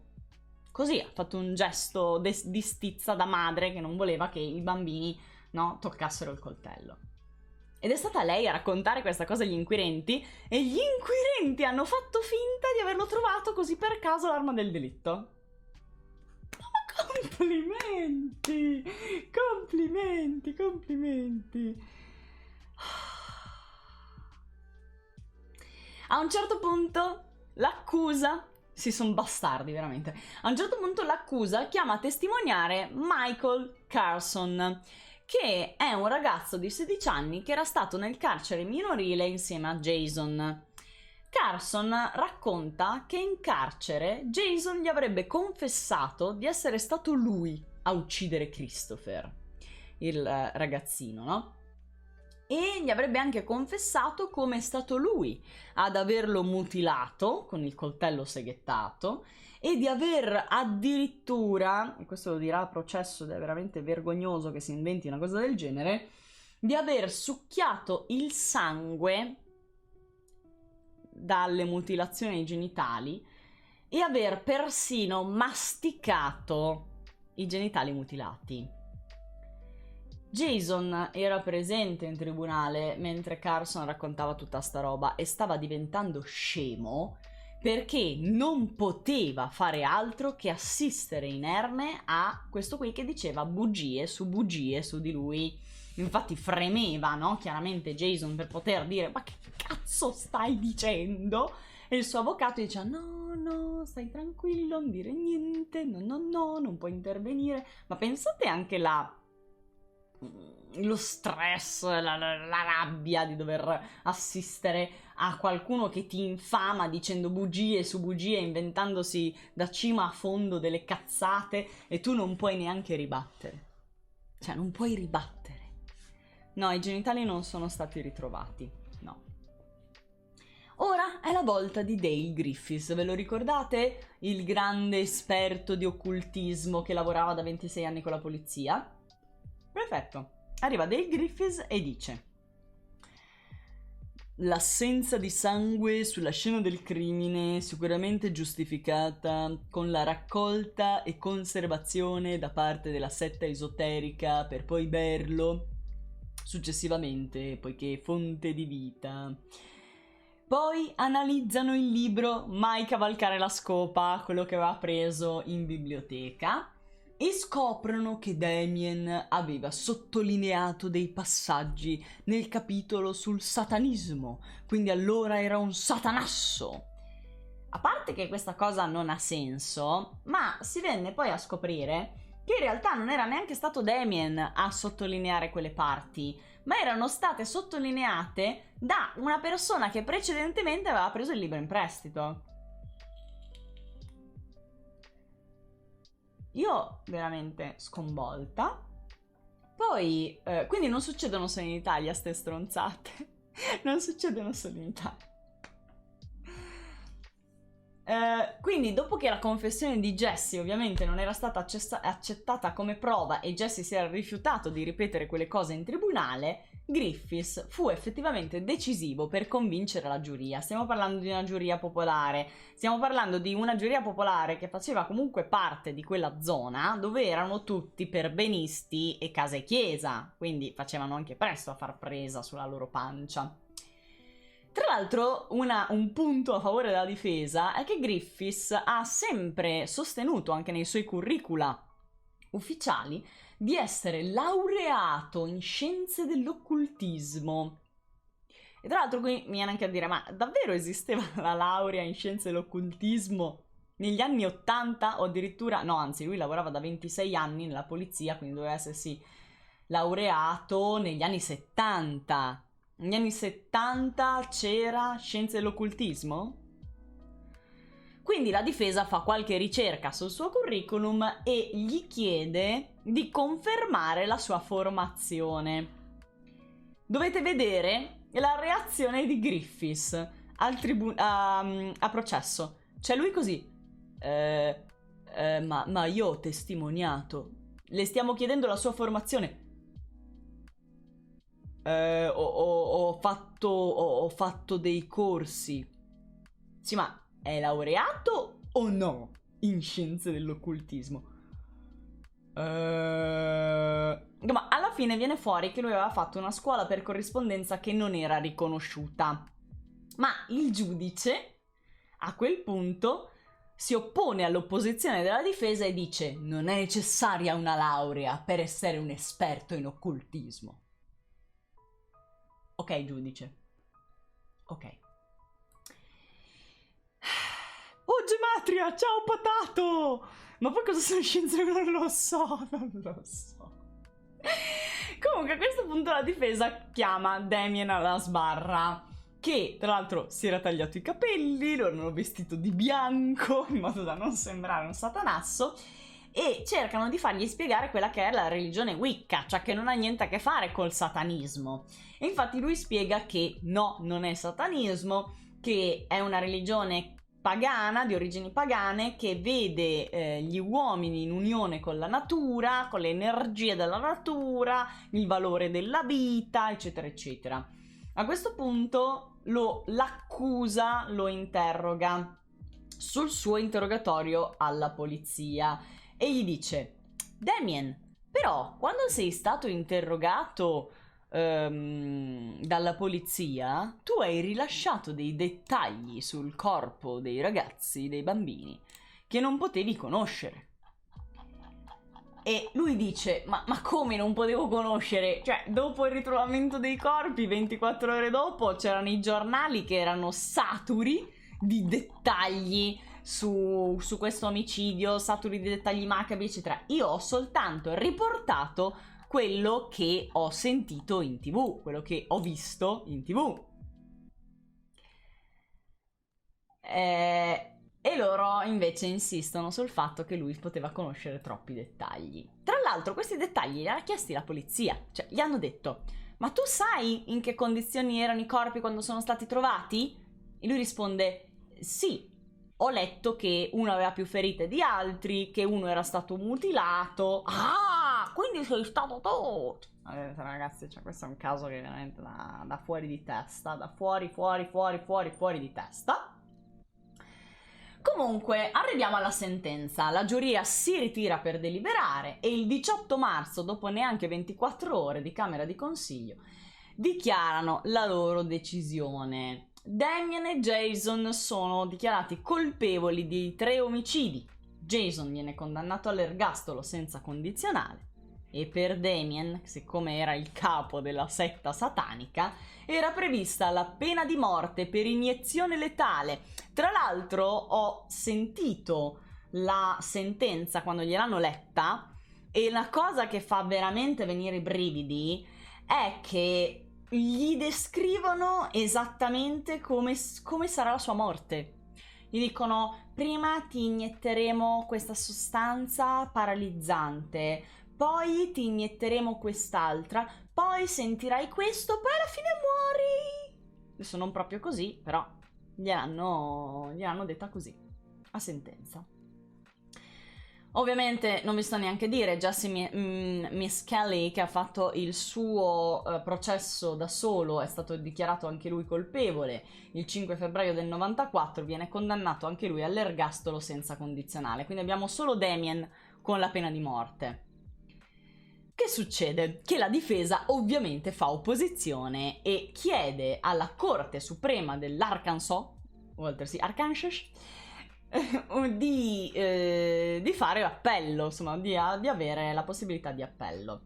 Ma questo è un procedimento lunghissimo che può durare anche 10 anni. Quindi intanto quelli si fanno 10 anni in galera da assassini di bambini. Infatti i ragazzi in carcere subiscono infinite violenze, cioè hanno distrutto i denti di tutti, hanno proprio tolto i denti a tutti a pugni, hanno subito delle violenze quotidiane, erano proprio i paria del carcere. Perché? Perché avevano fatto male a dei bambini e poi li avevano anche stuprati secondo la verità processuale, quindi erano non solo dei satanassi uccisori di bambini, ma anche dei pedofili. È il paese dei deficienti? Sì, è il paese dei deficienti, quando il pregiudizio va oltre ogni prova scientifica, cioè qui veramente medioevo spostate proprio. Comunque nel 96 la Corte Suprema dell'Arkansas ha confermato la condanna dei 3 di Memphis e non ha neanche accolto l'appello.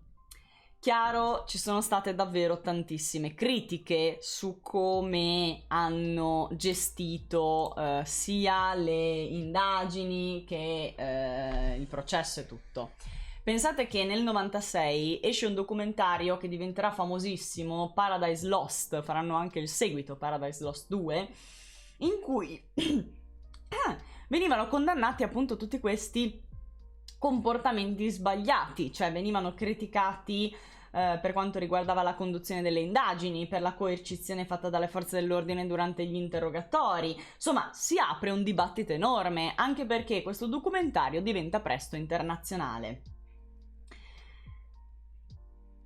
Il caso, quindi, diventa mediatico in tutto il mondo e attira l'attenzione anche di determinate celebrità che hanno fortunatamente contribuito ad attirare l'attenzione sul caso e hanno lottato perché questi ragazzi potessero avere un nuovo processo. Tra queste celebrità annoveriamo Johnny Depp, i Metallica e Peter Jackson, che si sono fatti tutti sentire per permettere a questi ragazzi di avere un nuovo processo. Tra l'altro, nel 2001 arriva la svolta, cioè viene approvata una legge in Arkansas per cui i condannati possono richiedere una revisione del processo sulla base di esami del DNA, dati i nuovi sviluppi scientifici sul DNA. Quindi gli avvocati di questi 3 ragazzi si appellano immediatamente a questo diritto e la loro istanza viene accolta dopo 2 anni. Anche perché immaginate quante richieste c'erano, no? Avevano raccolto 80 reperti e verranno rianalizzati con la scienza del DNA ben tutti questi 80 reperti. E, magia delle magie, il DNA di nessuno dei ragazzi, dei 3 di Memphis, si trovava sulla scena del crimine né sui vestiti delle vittime. Il loro DNA non c'era. I cadaveri, come vi ricordate, erano stati incaprettati con i loro lacci delle scarpe. Rianalizzando bene i lacci delle scarpe con cui era stato legato Michael Moore, hanno trovato un capello. E questo capello non corrispondeva a nessuno dei 3 di Memphis, ma corrispondeva al DNA di Terry Hobbs, il patrigno di Steve Branch. E qui si apre un nuovo scenario. Infatti, una volta trovata, una volta trovata la corrispondenza tra il capello nel laccio e Terry, Pamela Hobbs, che poi si era separata dal marito dopo la morte del figlio, la madre di Steve Branch, fa una dichiarazione sconvolgente e ve la leggo. Lei dice: dopo gli omicidi, io e mia sorella abbiamo trovato nel comodino di Terry, ovvero il suo ex marito, un coltellino che Stevie portava sempre con sé e che credevo fosse con lui quando morì. E invece non c'era, non l'hanno mai trovato sto coltellino sul corpo e neanche nei vestiti di Steve.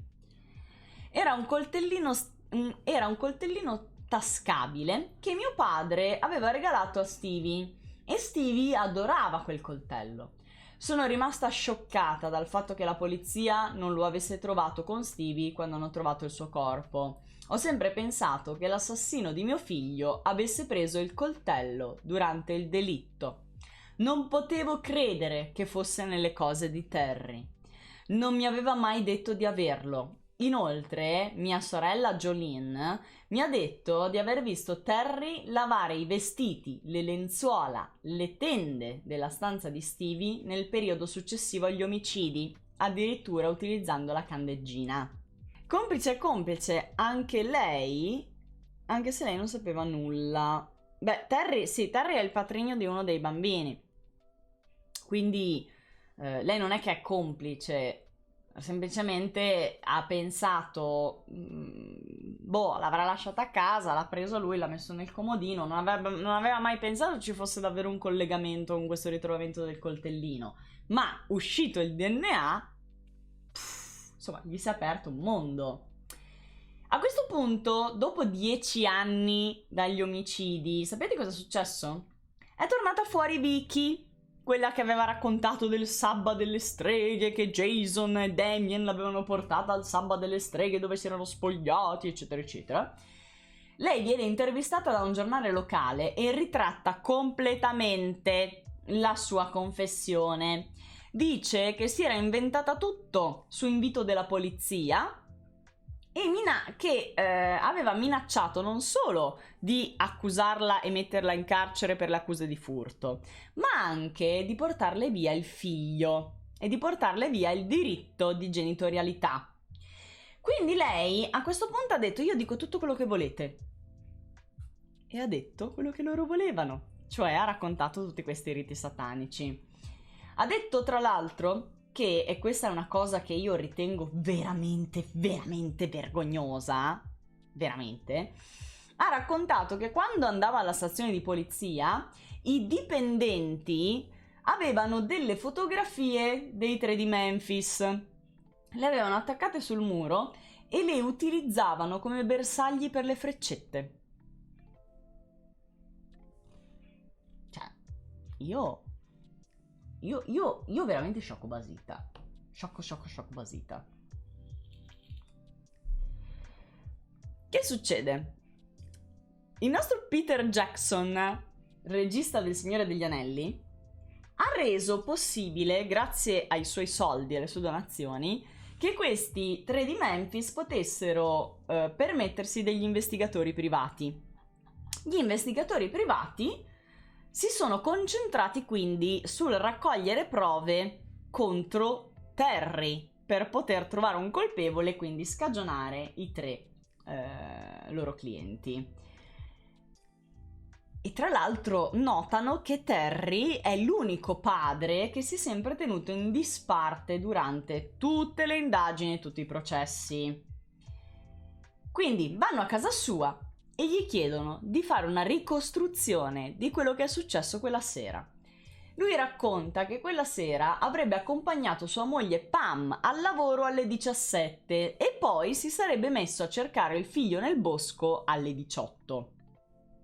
Ma c'è una grande contraddizione in questo, perché i bambini erano scomparsi, cioè l'ultima volta sono stati visti alle 18:30, quindi non aveva senso che lui li cercasse alle 18. E le ricerche erano iniziate alle 21, perché le prime segnalazioni, come abbiamo visto, sono arrivate poco prima delle 21. A questo punto Terry Hobbs, mentre parlava con gli investigatori, fumava delle sigarette e le mollava lì nel posacenere. Quindi gli investigatori cosa hanno detto? Aspetta che prendiamo il DNA e poi rifacciamo delle prove. Lo controlliamo con quello del capello trovato in lacci delle scarpe e di nuovo corrisponde. Quindi a questo punto fanno pressione sulla polizia perché interroghi questo patrigno. Quando lo interrogano lui nega ogni coinvolgimento e dice anche cioè, il bimbo comunque Michael Moore veniva spesso a casa nostra per giocare con nostro figlio, quindi magari un mio capello è finito nelle sue scarpe perché veniva a giocare da noi, il che effettivamente non è del tutto escludibile. Comunque, cosa succede? Finalmente il 30 settembre 2010 vengono presentate le nuove prove scientifiche e viene richiesto un nuovo processo alla Corte Suprema, che finalmente, con le prove del DNA, accetta. Cioè, dal 2001 loro potevano usare il DNA e nel 2010 gli dicono sì. Tanto questi qua a marcire in galera senza denti. Altra buona notizia. Il giudice Burnett, che era quello iperconvinto ovviamente della colpevolezza dei 3 di Memphis, era stato eletto al Senato, quindi viene sostituito da un nuovo giudice, tale David Laser. Nell'agosto del 2001 arriva una telefonata al giudice Laser da parte dell'accusa, ovvero dei procuratori, che gli dicono: ma lei accetterebbe di non andare a processo, non fare il processo e proporre agli imputati un patteggiamento? Ora, qua si parla di una legge stramba, molto rara, che io sinceramente non ho capito bene come funziona, però da quello che ho capito, gli imputati si dovevano riconoscere colpevoli, quindi dire sì, io sono colpevole, ma sarebbero stati assolti. Dichiarandosi colpevoli sarebbero stati assolti. Quindi gli imputati accettano, tutti tranne Jason, che dice no, io non voglio dire di essere colpevole, io non sono colpevole. A quel punto i suoi avvocati gli dicono: Jason, però se non lo fai poi si rischia che si rimane in carcere tutta la vita e Damien viene ucciso perché lui ha la pena di morte. A quel punto Jason dice: va bene, lo faccio solo per permettere a Damien di sopravvivere. Ok, sono colpevole. E non avete idea di Damien quanto l'ho abbracciato in tribunale. Avete detto: lo so che lo hai fatto solo per me. Grazie per avermi permesso di sopravvivere e aver detto, insomma, questa cagata pur di salvarmi la vita. Quindi il 19 agosto 2011, dopo ben 18 anni di carcere, i nostri 3 di West Memphis vengono finalmente rilasciati dal carcere sotto patteggiamento, rendendo superflue qualsiasi altre udienze ordinate dalla Corte Suprema dell'Arkansas. E questo patteggiamento è stato reso possibile non solo grazie alle prove del DNA, ma anche grazie al fatto che le famiglie delle vittime si erano unite alla causa della difesa. Cioè c'erano le famiglie delle vittime che, venendo a conoscenza di come sono state condotte le indagini, avevano preso le difese dei 3 di Memphis. Cioè i genitori dei bambini uccisi difendevano i 3 di Memphis. Quindi pensate, no? A questo punto i 3 di Memphis vengono rilasciati, ma siccome hanno accettato il patteggiamento non era prevista per loro la possibilità di perseguire un'azione civile contro lo Stato per ingiusta detenzione e quindi avere un risarcimento. Quindi non hanno mai avuto un risarcimento. E ora qualcuno dirà: ok, ma Terry? Terry non è imputabile perché loro di fatto si sono riconosciuti colpevoli. Quindi non è un cold case, è un cold case, ma nella realtà, ma nella verità processuale no, perché loro, per essere ovviamente scarcerati, hanno dovuto accettare il patteggiamento in cui dicevano e in cui ammettevano la loro colpevolezza che non avevano mai ammesso in 18 anni. Quindi, de facto, il caso è chiuso con i 3 di Memphis ufficialmente colpevoli. E Terry, sospettato numero 1, libero come una farfalla. Già, questa storia fa veramente tantissimo incazzare. Tanto che però diciamo che ha un quasi lieto fine. Jason ha messo su un'associazione per aiutare i fratelli ingiustamente carcerati e praticamente fornisce aiuto legale a quelle persone che vogliono riaprire il proprio caso e avere un nuovo processo. Mentre Jesse vive a West Memphis, è tornato a vivere a West Memphis, guarda che coraggio Jesse veramente, e ha trovato un nuovo lavoro. Mentre Damien ve lo faccio conoscere adesso. Ho trovato una intervista recente del 2014 e in cui lui parla. Non l'ho guardata prima perché, come al solito, lo sapete, a me piace fare le reaction direttamente con voi. Dura 6 minuti e possiamo conoscere Damien, che, devo dire la verità, sono orgogliosa di lui perché è ancora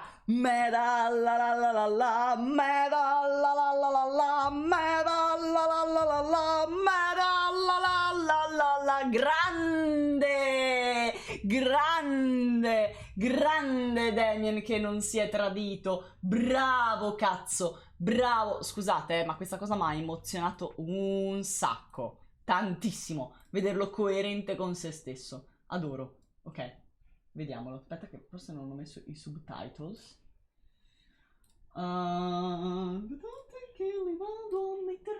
In armeno. Li volete in armeno? Ciao in italiano, via. Ok. Eccles.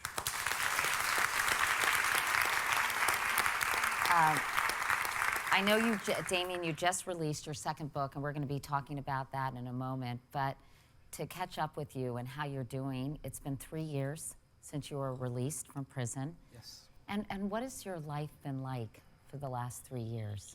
It's odd, you know, whenever you get out of prison, people think you're just going to be Ragazzi, è sposato, excited non and mi happy fate that delle you're out. fantasie. And you are, but at the same time, there's a lot of shock and trauma and everything else that goes along with that. I had been in solitary confinement for almost 10 years before I was released. You know, the last time I had seen a computer was I believe 1986 or 1988, and back then it was basically a glorified typewriter for rich people. It wasn't Right. connected to the internet or anything. I'd never used a cell phone or an ATM card or any of that. So it was a major adjustment. Huge, and I'm still Piombato in un adjusting. altro Many mondo. people say that you and Jesse and Jason became targets of the police, or by the police. You were targeted. Why do you think that was the case? Why do you think they rushed to judgment, if you will? We came from a very hardcore, fundamentalist, right-wing Bible Belt town where anyone who didn't fit in with, you know, the local ideology or political climate or anything else was Or even automatically- appearance, right? Exactly. The way I dressed, the music I listened to, the books I read. You know, as evidence at the trial, they actually introduced things like Stephen King novels. They said that was proof that I was satanic.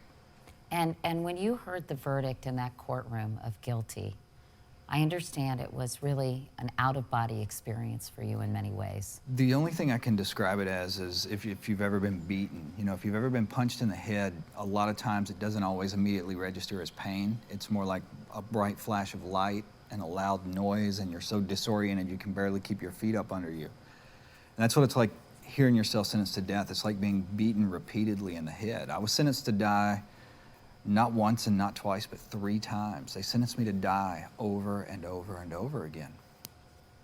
The documentary Paradise Lost, the HBO doc, came out in Maddalena, anzi, 1996. And it seemed as if that really started the movement of people questioning why you were convicted of this crime, why you were serving time. Do you think that's when this all started? Absolutely. You know, I always tell people that this case is nothing out of the ordinary. Stuff like this happens to people all the time in the judicial system. The only thing that made our case exceptional was they had cameras in the courtroom. They called the trial on film. If not for that, they would have killed me and this would have been swept under the rug and completely forgotten about. But due to the fact that they got it on film, it spurred people on to do everything from have bake sales and benefit concerts to putting together websites. And every time there was a court hearing, people would show up at the Capitol to hold signs and protest. That was what really got the ball rolling, that saved my life. And all these girare la palla. celebrities, as I mentioned, people like Eddie Vedder, Johnny Depp, the director Peter Jackson, they all gravitated towards your case and they became crusaders for you. Why? What was it about your case that made them want to really step in and take serious action, like Peter Jackson hiring investigators, doing all kinds of things on your behalf? I think it was a couple of different things. One with people like Eddie Vedder and Johnny Depp. You know, not only did they come to our aid in the case, but over the years they became as close as biological family to us. And they've always said what it was with them was the fact that whenever they first saw me, they first saw the film footage, they realized if it would have been them in that same place at that same time, that they would have been the targets. They would have been the outcasts. For Peter, it's more the fact that Peter hates bullies. He can't stand bullies. And he saw Vai, someone Peter, lo with sapevo no ability eri. to defend themselves being picked on by the state, and he Grande. wanted to even the playing field. I know that in your case, something called the Alford plea was used as a way to really get you out of prison. Yes. Can you explain what that is and why it was used? It's really rare, bizarre, and nonsensical. What an Alford plea means is you're accepting a guilty plea and maintaining your innocence at the same time. The reason it exists is so that it sort of brings closure to a case and it prevents the state from being held responsible for what they've done. They don't have to compensate you in any sort of way or ever admit that they made a mistake. You know, people ask me, did I have a hard time accepting that, coming to terms with it, taking that plea? And the answer is no, because, you know, I'd been in prison for almost 20 years. I was losing my eyesight. My health was degenerating rapidly. You know, on death row, there's almost no such thing as medical care and dental care. They're not going to spend a lot of time and money and energy taking care of someone they plan on killing. I was literally dying. I knew that if I did not take this deal, I was never going to live to see the outside of those walls. So it was something you felt compelled to do. On the other hand, does it infuriate you that the people responsible for this miscarriage of justice will never be held accountable? It does. Not one single person has been or will ever be held responsible. You know, people have built careers for themselves off of this case, and none of them will ever be brought to justice because of it. Do you think that the authorities will ever find out who really killed those 3 boys? I think what will have to happen, the people that are in office, the people that hold those positions right now, those people will either have to retire or move on, and new people that don't have a vested interest in keeping it covered up will have to come into these positions. Then one day eventually we'll see justice. Quindi, in sostanza, ragazzoni, questi 3 bambini non hanno mai avuto giustizia. Sì, la sua ragazza era incinta. Lui aspettava un bambino insieme alla sua ragazza quando è stato arrestato. Quindi veramente, veramente pesante. Cioè, io anche il finale lascia con l'amaro in bocca, perché comunque questi hanno dovuto accettare di dover essere colpevoli quando non lo sono, solo perché così lo Stato non si sarebbe assunto la responsabilità di aver rovinato loro la vita, e non rischiavano poi di rimetterci non solo la faccia ma anche un sacco di soldi, perché poi chiaramente avrebbero dovuto dare un risarcimento a sta gente. 18 anni di carcere ingiustamente carcerati, cioè direi che ecco. Quindi è vergognoso, non succedono solo in Italia queste cose, succedono anche in Arkansas.